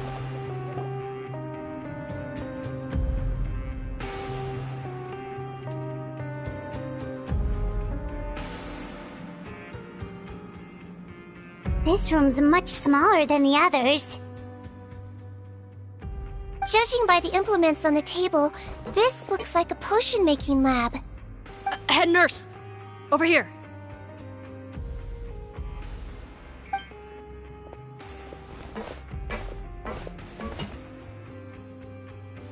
Let's see. Huh? Robot's clothes? Why would he change here?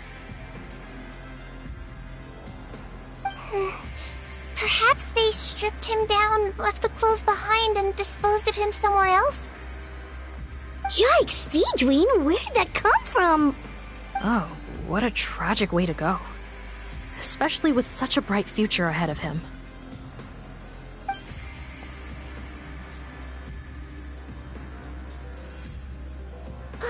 There's a path leading further on, Officer Morgan. Let's keep up the pace.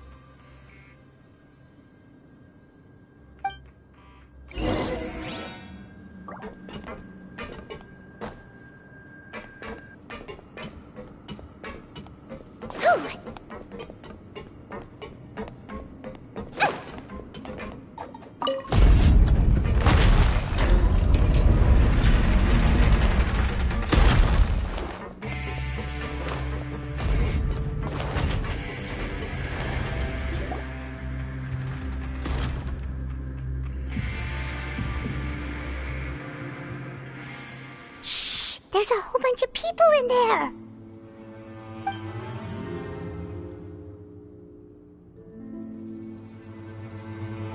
Are you serious? You're telling us that within a day, our faces are going to rot like yours? Fontanian physiology changed dramatically after that great flood, and it's not as compatible with this face-changing solution as before. The side effects are as you can see. Why didn't you say anything before we all used it? Look, my plan got you all out of prison, didn't it? You'd have much bigger problems to worry about right now if the Marechaussee Phantom found out about your other crimes. Consider an ugly mug getting off lightly. Ugh. You're just lucky we didn't leave you in there after you disappeared on us with no warning. We only let it slide because we're former partners. And now you have the gall to pull a stunt like this? Partners? Make no mistake, each of us is only looking out for himself. If you place too much trust in others, well, I'm afraid that's your problem. You hid things from me too.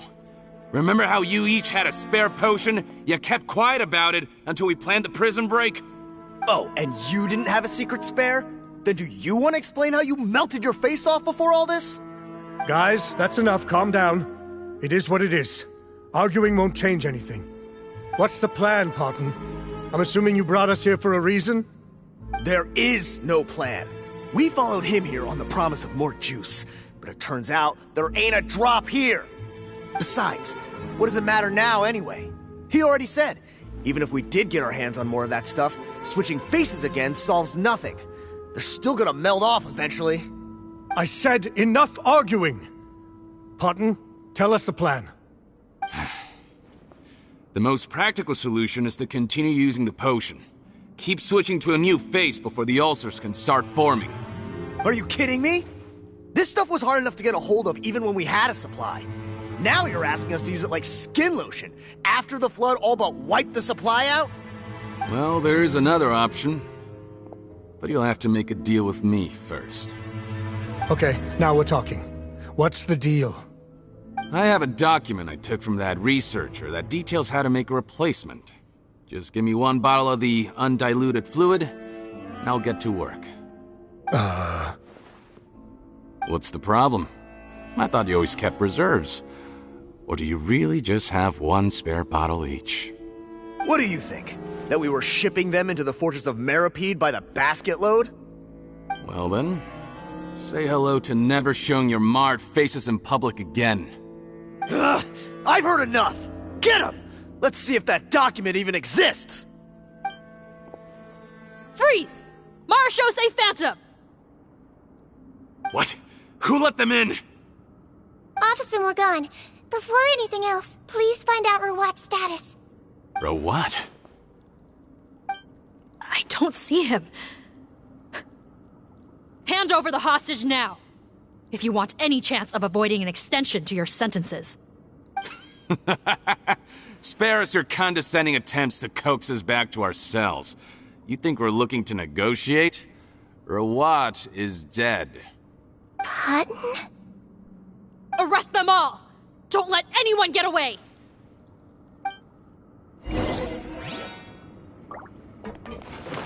Hold still! Shower me with praise! Let the world come alive! Hunt them down! Into the shadows.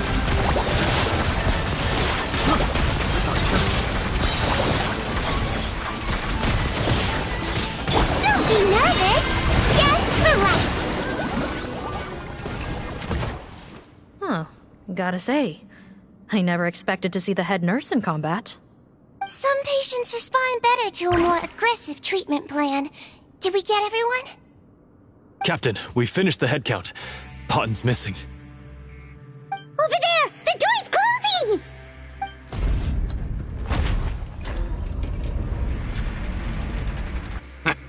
One group trying to arrest me, another trying to hunt me down. Good. I gotta kill two birds with one stone. How did he get up there? There must be a secret passage somewhere. Find it! Don't waste your energy. I already sealed it off.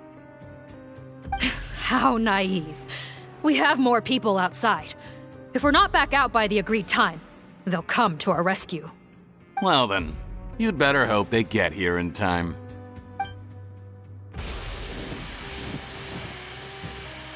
There's some kind of gas leaking from the pipes.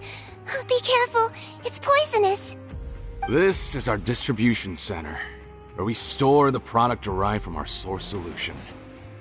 We had to use special fire prevention methods to prevent contamination. The pipe network here was designed to emit a gas for firefighting. One little modification later, and it makes an efficient death trap. Why would you do this? Your partners are here too. Oh, please. If they can't supply what I need, they're of no further use to me. Besides, I can't have them exposing my potential whereabouts. He's a maniac! Come on, we gotta find a way to open that door! Go ahead, struggle in vain. Once the last of you croaks, no one will ever find me again. So long! Are you sure you're ready to leave, Patton? You haven't changed your dressing today. You can't cure my face, just give up. And what if I could? Nice try. You're just trying to stall me. Don't you worry about me. I'll find a way to cure my face once I get out of here. Oh, I doubt it. After all, Fontanians can no longer dissolve in primordial seawater. What the... How did you... The key component of the face-changing potion is the fluid left behind by dissolved Fontanians. It might look like ordinary water, but it has some unique elements in it. Before the flood, all Fontanians were oceanids, physiologically speaking.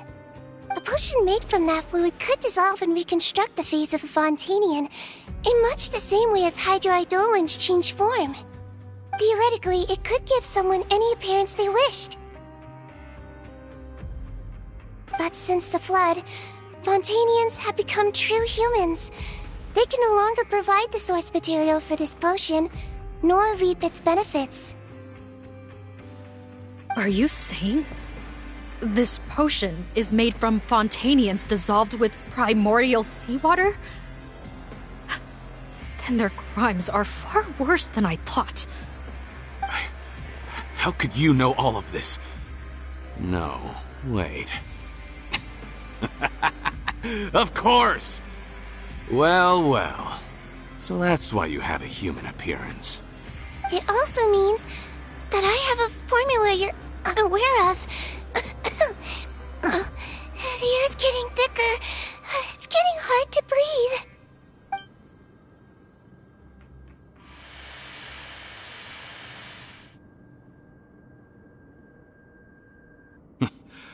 I might get to make a deal today after all. Alright, keep talking. How do you intend to give me the formula? Oh, it's not a formula, but a finished product. I have a bottle of it right here. What? When I tried Rawat's skincare product, I noticed it had a certain special component in it. So I had my friends gather some other ingredients for me, and sure enough, a little experimenting later, I produced the potion. I'm guessing his skincare lotion contains the fruits of your joint research? Huh. Impressive guesswork. Yeah, we were a supplier for some of the raw ingredients. But it only contains a tiny amount of the active ingredient. The effect is minuscule compared to the undiluted fluid. Well, I found a way to reverse the dilution process, giving the skincare lotion a similar effect to the fluid it is derived from. That's impossible. If I tell you some of the ingredients, I think you can figure it out. First, you need to combine tainted hydrophantasm tissue with transoceanic pearls at a ratio of around 3 to 7. Tainted hydrophantasms and transoceanic pearls. I see. Can't believe I never thought of that. So, can we make a deal? Sounds good to me. There's a delivery pipeline beneath this window. Drop the potion in, and I'll release you all. Nope, not trusting you that easily. You're like those naughty kids who try to hide their illness. Open the sluice gate first, then I'll hand you the potion. Even if you're not bluffing, your potion won't cure my face permanently. You really think you have any leverage here? I'm not closing the valve this time. Clock's ticking. Fine, then I'll just stand here with the potion in my hand. And when I faint from the poison, I'll drop it and it'll be destroyed. No.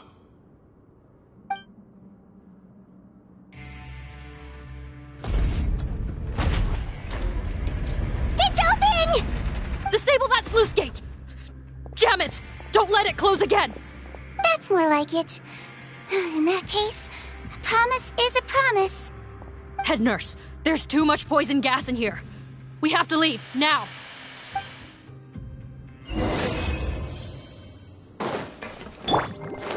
Let's see! Don't slip and fall!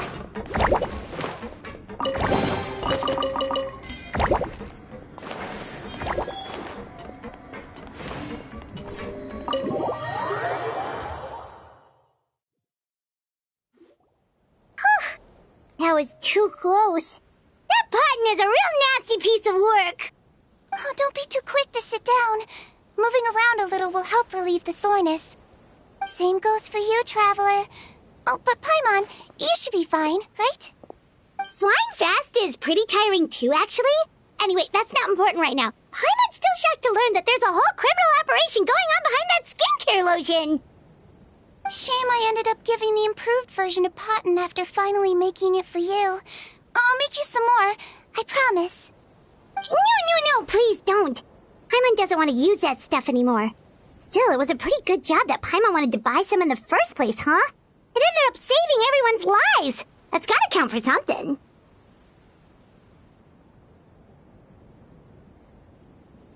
Yeah, Head nurse, I've done a final head count of our team and the criminals. Everyone's here and doing fine. We're ready to escort the fugitives back to the fortress of Meripede. It's a shame that we didn't find Rawat. At this point, I'm afraid he's probably deceased. What a horrible bunch. Especially that Potton guy. If he hadn't made good on that deal, we'd all be dead because of him. No, we wouldn't. I always keep a whole bunch of antidotes on me for emergencies, and one of them neutralizes that poison gas. We'd have been fine, even if you hadn't opened the gate. What? Then why did you give him the potion? If this is true, I must concur. Sorry to be blunt, but I think you made a bad decision by handing him that bottle. If he changes his appearance and flees Fontaine, it's unlikely that we'll ever find him. No matter how cooperative his accomplices are when we question them. No, you don't understand. I gave him the potion precisely so we could be sure where he'll go next. What do you mean? We gotta hurry. She won't last much longer.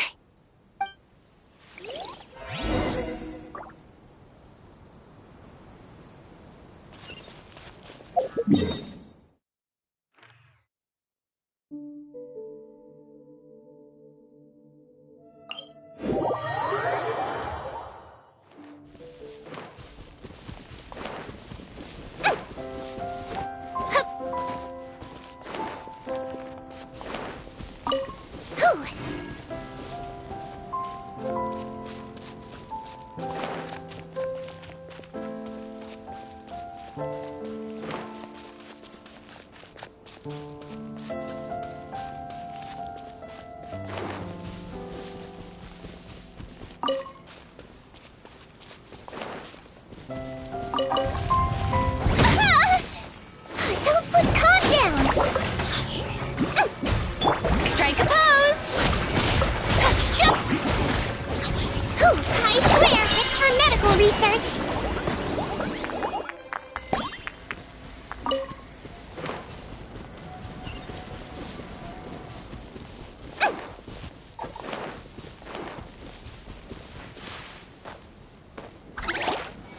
Don't move a muscle. I might be short, but I pack a mean punch. Captain, you're just in time.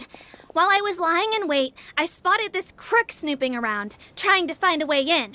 So I detained him. Whoa. His face. Are you... Potton? So this is where you were heading, huh? What? This is how Potton looked before his face was marred. His current appearance matches the mugshot on his arrest warrant. I see. Wait, so what's going on? Wasn't the whole point of the potion to disguise himself and escape Fontaine? Why would he change back to his original face and run right into our trap? Enough of this nonsense. Let me in! You better pipe down. There's an old lady in there who's very sick. No way are we letting a crook like you inside. To heck with it. Listen to me. I'm Rawat. That's my mother in there. He's gotta be lying, right? Rawat was a victim in all this. He was forced into it against his will. How can he and this monster be the same person? Forced against his will? That's the funniest thing I've heard all day.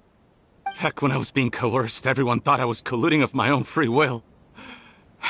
And then when I actually became a criminal in my own right, you all suddenly thought I must be under duress.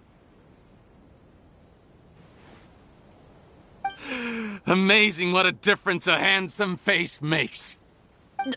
Save us the speech. Explain yourself. You want an explanation? Fine. I'll tell it how it is. When I was just Potton, the whole world treated me with contempt. Ew. What do you want? Get away from me. Women despise me. Collaborate? You don't look like much of a researcher to me. My peers scorned me. Mr. Potton, was it? I'm most interested in your research. Consider my offer carefully. I doubt you'll find other investment opportunities. Only villains would work with me. You want out of the game? Forget about it. Turns out, I slipped up a little. Left your picture with some Marechaussee Phantom officers. Easy mistake to make. Now they've listed you as an accomplice and drawn up an arrest warrant. So I suggest you put any thoughts of running away to rest. If you get caught by the guards for being in the synth business, you ain't ever seeing the light of day again.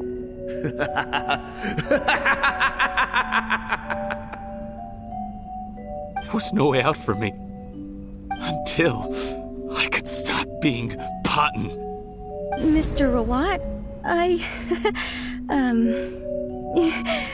have something I'd like to tell you. I became popular with women. This new potion you developed is fascinating. Genius, in fact. Would you consider working with me? I'd be happy to sign a licensing agreement. My peers looked up to me. I'm very interested in your research, sir. You must no doubt have offers from countless investors, so far be it from me to ask for a full collaboration, per se. I merely wanted to express my interest. No pressure at all, naturally. And the villains even began to fear me. Becoming Rawat showed me what a superficial world we live in. But I did not hold a grudge. After all, this superficiality could be made to work in my favor. Or so I thought. But alas, the world seemed bent on finding a reason to make me despise it. Mother, I'm back. How are you doing? Who are you? I bought the best medicine Mora could buy, but nothing would cure her illness. In the end, I hoped she'd at least be able to see her son one last time before she passed, but when everyone else rejected me, the only person who cared about me was my mother. Then, when I became a rising star in the Fontaine Research Institute, I was unrecognizable to her. I have to let her see me again. Even if it means donning my own wretched, ugly face. Well, is that enough explaining for you? Now do you understand? Let me inside already! Have you ever considered if you'll even be able to look your mother in the eyes after what you've done? You found a way to completely change your identity. You could easily have escaped from them. But no, you chose to keep working with them. Why would I want to give up on such a lucrative business? The profits were dozens of times that of the synth business, and it was all above board. So you kept being a villain just for the money? Villain? By what standard? Is doing evil deeds really what makes someone a villain in your eyes? Or does it all come down to the way they look? None of you saw a villain when I was wearing my other face, did you? You have no right to judge me! You're all just fake people living in a hypocritical world! I regret nothing! My mother would understand! You're a villain to the core! But especially that tongue! Honestly, I don't see a villain when I look at your current face either. Don't humor me. You don't seem surprised by my confession in the least. How long have you known the truth? I didn't know anything for sure until you chose to take that potion bottle and spare our lives. But if you're asking when I started suspecting you, it was the first time you came to see me at the infirmary. I had to confirm my suspicions.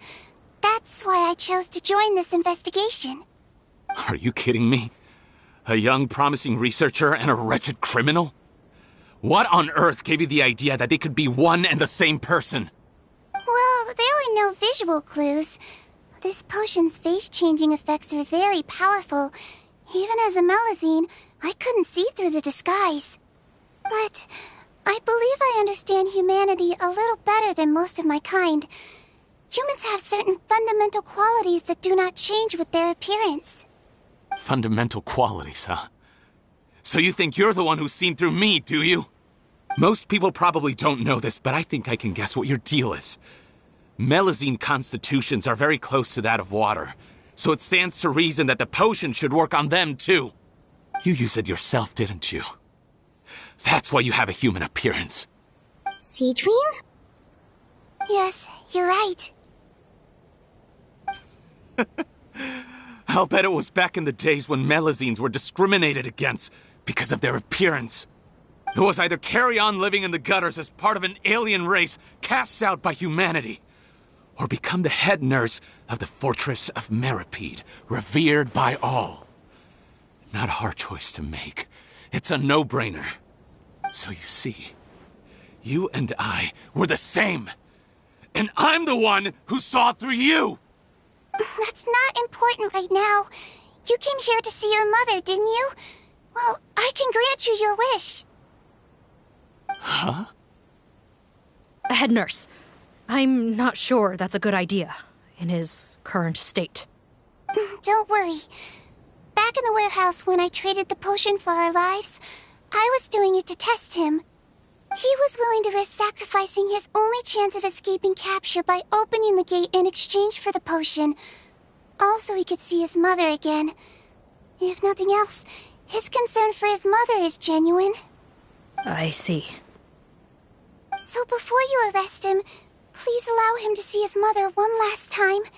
The Traveler and I will accompany him. You have nothing to worry about. All right. I understand.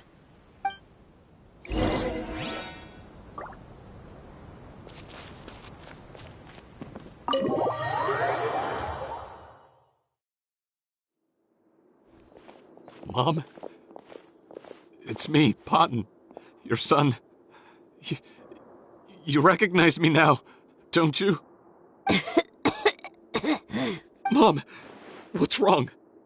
I'm sorry, but I have some bad news. I examined your mother last time we were here, and it appears that due to her prolonged fever, she's lost her eyesight. What? Your appearance no longer has any bearing on her ability to recognize you. But there are always other ways to remind our loved ones who we are. Wouldn't you say? No, it can't be. Please, Mom, open your eyes. It's me, your son, Potton. If you really can't see my face, then here, take my hand. Tell me you feel your son's hand. I've done so much to get to this point. Please, you have to recognize me.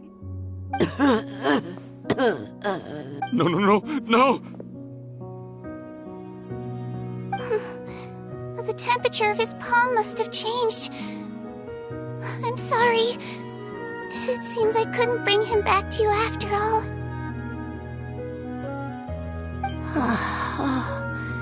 It's you.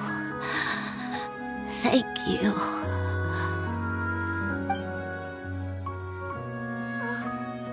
Of course.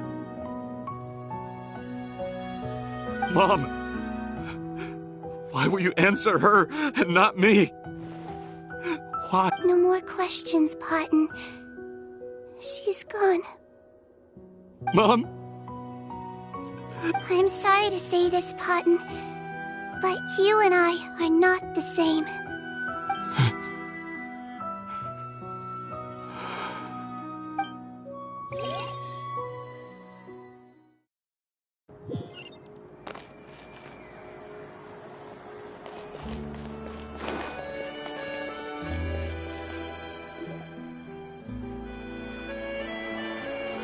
The wait is over, everyone! The sale of our new skincare product, Romaritime Essence, will now begin. Another skincare promotion! And it's selling as fast as last time. Wonder what people would think if they knew what was in the last batch. Oh, Sigewinne's here too! Hey, Sigewinne! Oh, Traveler Paimon, hello! Oh, I hope you two got a good rest yesterday after all your hard work. Of course! Nurse's orders, right? Anyway, are you here to take notes for your next article? Actually, I'm mostly here to help Officer Morgan wrap up yesterday's case. Ah, that reminds Paimon. That stuff sold like crazy, didn't it? Is it gonna cause huge problems? Nope, there's nothing to worry about. Unless modified, Butterfly Dew is an excellent skincare product that's completely safe to use. Besides, officers have already retrieved all Butterfly Dew purchased on the market. Now it's just a matter of disposal. After consulting Monsieur Nervulette, I came up with a way to neutralize any harmful effects, so it'll evaporate naturally without polluting water or soil. Wow, it's Sigewinne to the rescue again! Thank you for serving as our consultant, head nurse. All the butterfly dew we recovered has been disposed of, according to your instructions. Great! Good job, everyone! Also, you mentioned you wanted a copy of Rawat's interrogation records. Well, technically, Potton's records. Anyway, I have them with me. Here. After he saw his mother for the last time, It was like all his mental defenses came crashing down. He put up no resistance during the interrogation and answered all our questions. We learned a lot. Apparently, the formula was something he discovered by chance while helping the criminal gang produce synth. Later, he came up with the idea to dilute it and use the resulting substance as a skincare product. Their supplier was Vache, but you could also argue that they were the ones doing him a favor. His operation helped Vache's gang dispose of an enormous amount of evidence. It made for a seamless collaboration. One man's trash was another man's treasure, and there were no loose ends. It's no wonder we never noticed what Potten's gang was up to. Vache again, huh? Is there still no end to the harm he caused? Make no mistake. The crimes of Vache and his accomplices will come to an end. It's only a matter of time. Since the flood cut off their supply of primordial seawater, they've been forced to resort to riskier methods, like using their private reserve to attack people on the street. Naturally, those attempts all ended in failure. After receiving numerous reports, we were able to zero in on the gang and eventually round them up. That sounds more like it. Based on what he told us in his confession, we pretty much had him backed into a corner, even though he made a point of distancing himself from the gang while disguised as Rawat. He tried to throw us off his tail by reporting his accomplices, giving him enough time to transform back into Potten and see his mother one last time. But there was one thing he hadn't anticipated. Even though Potten had been missing for a long time, we were very much still on the lookout for him.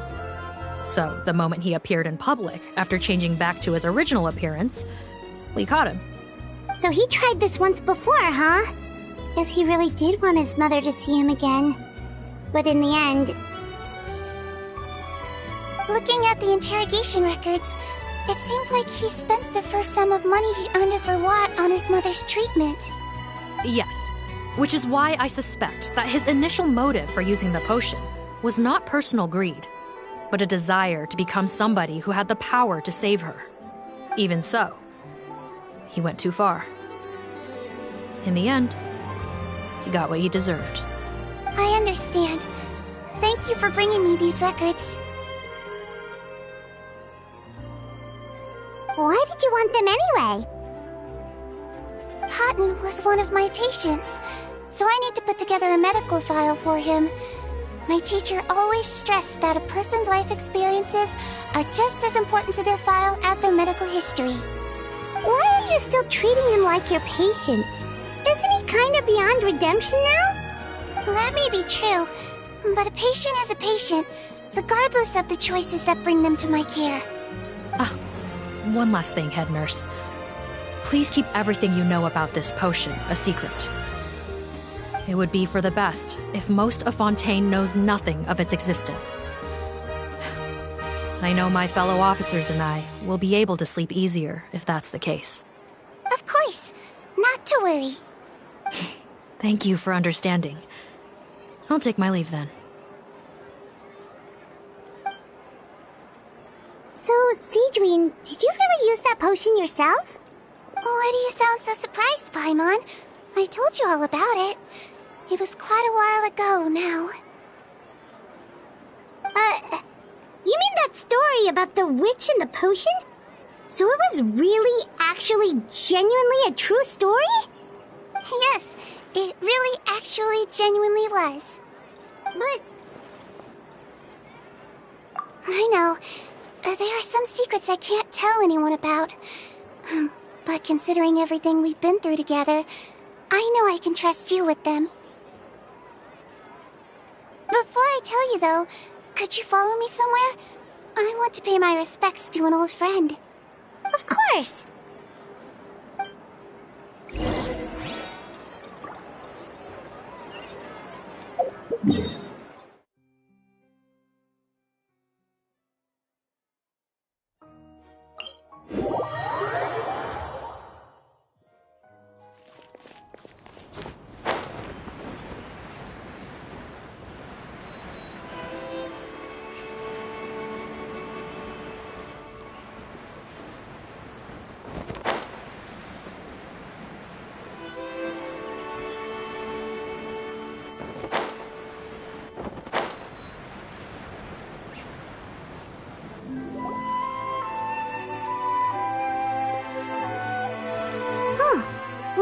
Captain Risley. They're here too.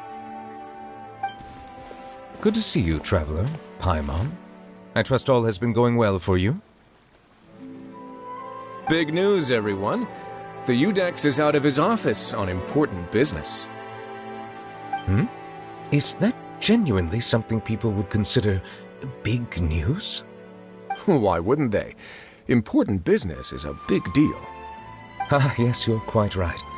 When someone you care about requires emotional support, being there for them at the right time and place is of the utmost importance.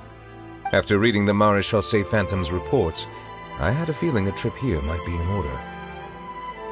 Take note. That, my friends, is how Monsieur Neuvillette shows that he cares. We're both here for the same purpose, actually, to accompany Sigewinne as she pays her respects to her late teacher. So the old friend she mentioned was her teacher then? The witch? Oh, sorry. Paimon didn't mean to be rude. It's only because Sigewinne calls her that all the time, so...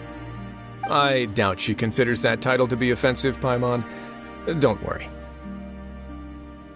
Indeed. In fact, I believe Sigewinne would take it as a sign of affection. She has spoken of this doctor on many occasions, and it sounds like she was a truly generous individual. In those days, many people harbored prejudices against Melusines. She was the only teacher willing to take Sigewinne on as a student. Wow. It's really nice of you two to be here for Sigewinne. Guess you guys really look out for your younger colleagues, huh? Younger colleague? Well, that might be true for the Udex, but I'm not sure I can say the same. Sigewinne served a sentence in the fortress of Meripede hundreds of years ago, and after she did her time, she decided to stick around. She's been an integral part of our administration ever since. Strictly speaking, the head nurse has been around longer than most people in the fortress, myself included. Pretty sure that makes me the younger colleague. She served a sentence?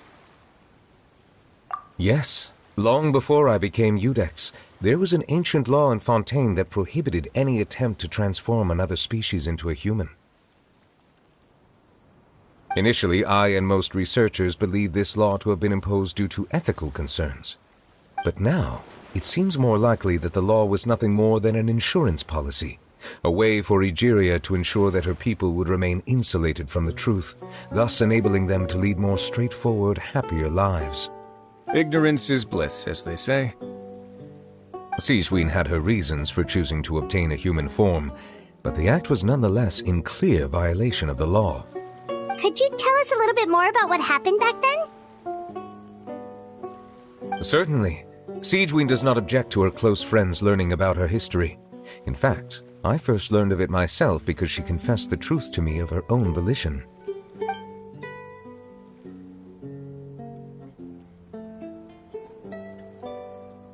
Even with their daughter so ill, they kicked you out?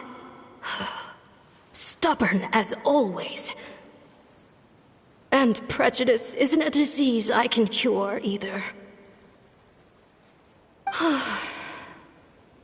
Shame that I don't have the energy to get over there. You're laughable, you old witch.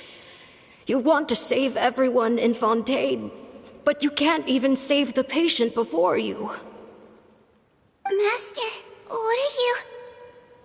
I discovered a strange disease, one I suspect that every Fontainian suffers from. But without witnesses or proof, no one will believe me. I had no choice but to experiment on myself to find a cure, but I hit a wall. And as you can see, it took a wretched toll on me. Then I'll find a cure for you, and then you can go cure her. There's no need. I am beyond saving now. There's nothing you can do. But, Master... As I said before, a doctor's duty is to treat whatever ailments they can. I know, but they don't trust me at all.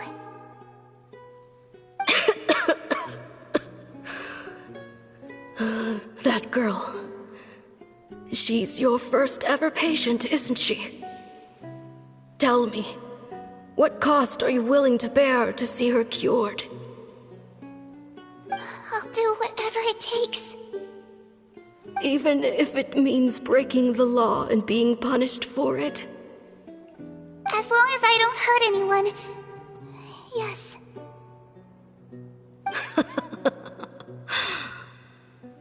Spoken like a true student of mine.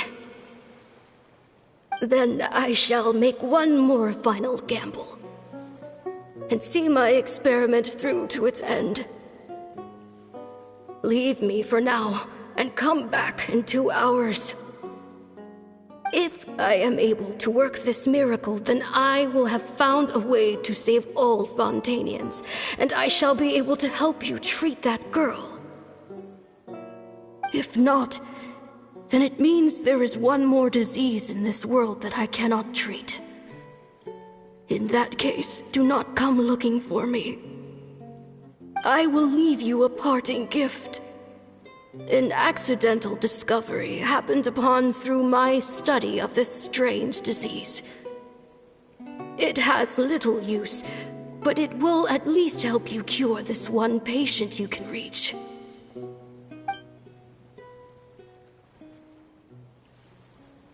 When Sigewinne returned, the miracle had not occurred. She found a potion bottle and a note on the table. After using the potion as instructed, she gained her current form, breaking Fontaine's law in the process.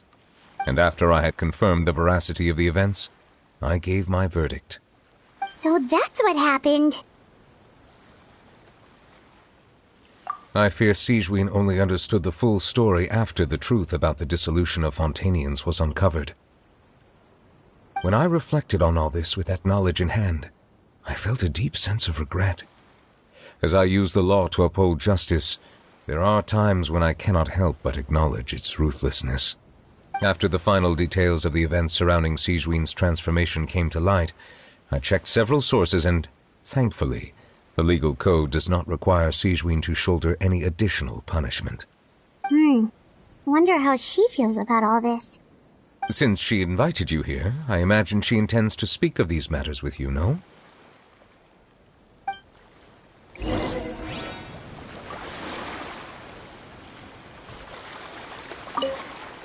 On behalf of the Maréchaussée Phantom, I would like to once again thank the Fortress of Meripede for your assistance in the response to yesterday's prison break. Our head nurse and the Traveler in Paimon did most of the heavy lifting, I would say. Sigewinne seems to be in good spirits. I trust work hasn't been too hard on her lately? Well, she might be the only permanent medical staff in the fortress, but there's plenty of people with medical knowledge willing to help her out. I am most relieved to hear it. The way you're asking after her well-being makes you sound like a concerned parent. Well, I won't lie. I've always seen myself that way. Showing your age a bit there, don't you think? Indeed. Actually, I often forget just how much older I am than you. Well, while we're on the topic, what did you do before getting this job anyway? Spend all day swimming in the sea from east to west and then north to south? Yes, and from the surface to the ocean floor on occasion. Wow. Impressive. Apologies, that was merely an attempt at humor. You can disregard what I said. That's impossible, I'm afraid. My imagination's already running wild.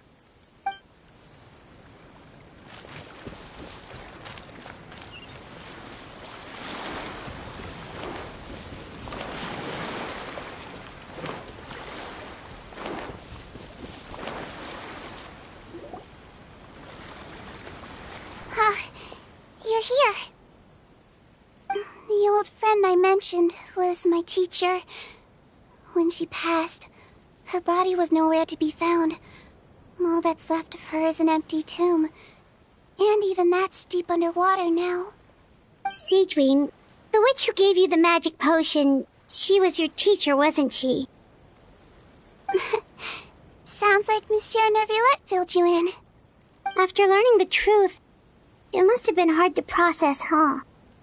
Well, to be honest, after I realized what really happened that night, my first thought was that it kinda made sense. It seemed exactly like the sort of thing she would do. But she was planning to sacrifice herself and never told you. That's just who she was. If lying is what it took to get a kid to take their medicine, then that's what she'd do. Alright, but why did you turn yourself in? I broke the law, simple as that. My teacher made her choice, and I made mine. True. It's just the way Potton framed it when he was asking you all those questions, it made Paimon really mad. You're not like him at all, and everything Neverlet said confirms that. And yet, you were still convicted and thrown in prison. It just feels so unfair. Unfair? I happen to think just the opposite. If I hadn't served that time, I'm not sure I would have been able to stay strong when he was questioning me. What makes you say that? I knew you'd be curious. Let me tell you a story. The verdict came down. This Melazine is guilty.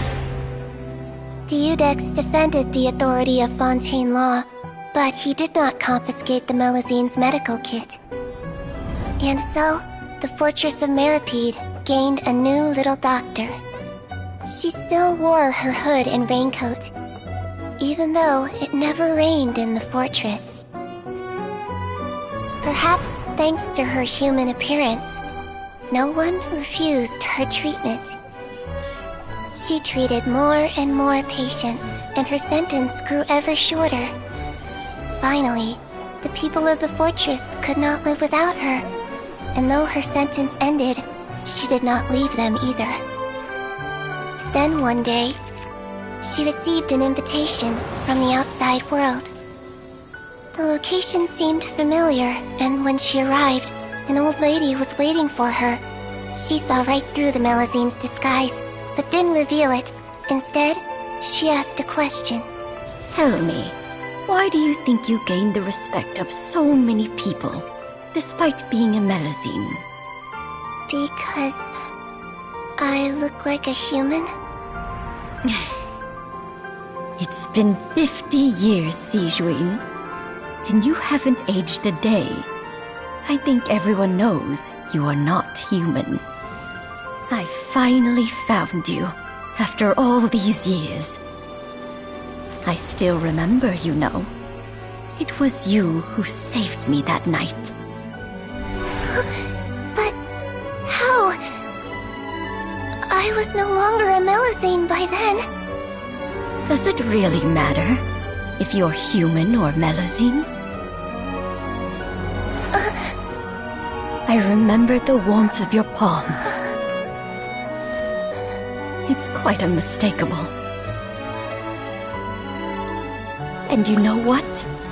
It hasn't changed one bit. You don't have to hide anymore, Sigewinne.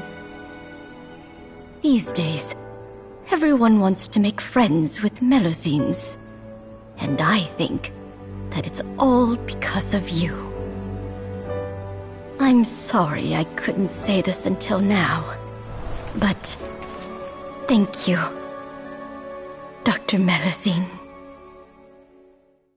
Now that's an ending Paimon can get behind. After hearing everything Potton said, I wanted to tell him that it didn't matter who he looked like on the outside. But it was too late. The warmth in his palm had already disappeared.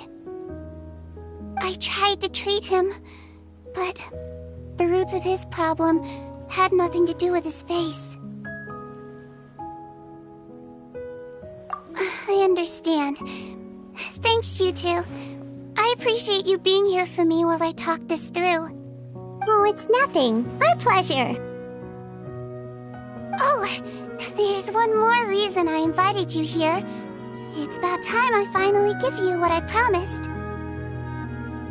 In order to restore the appearances of the face-swapping victims, the Marechaussee Phantom gave me special permission to make a few bottles of that potion.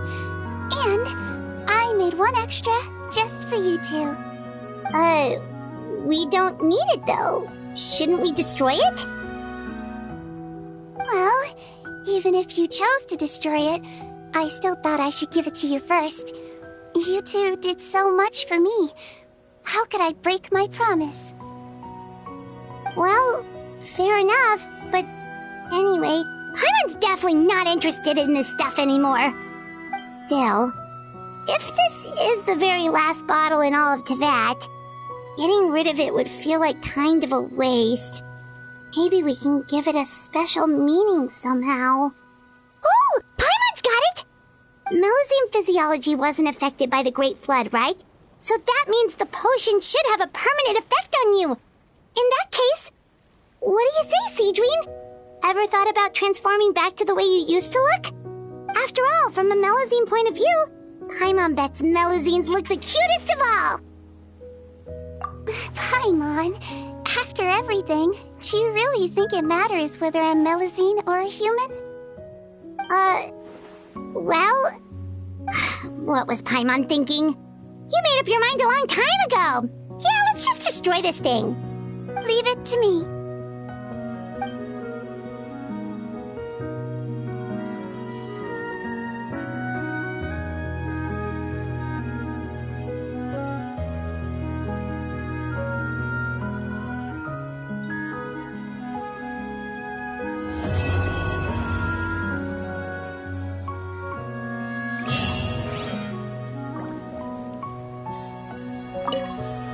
I'd like to stay here with my teacher for a little longer.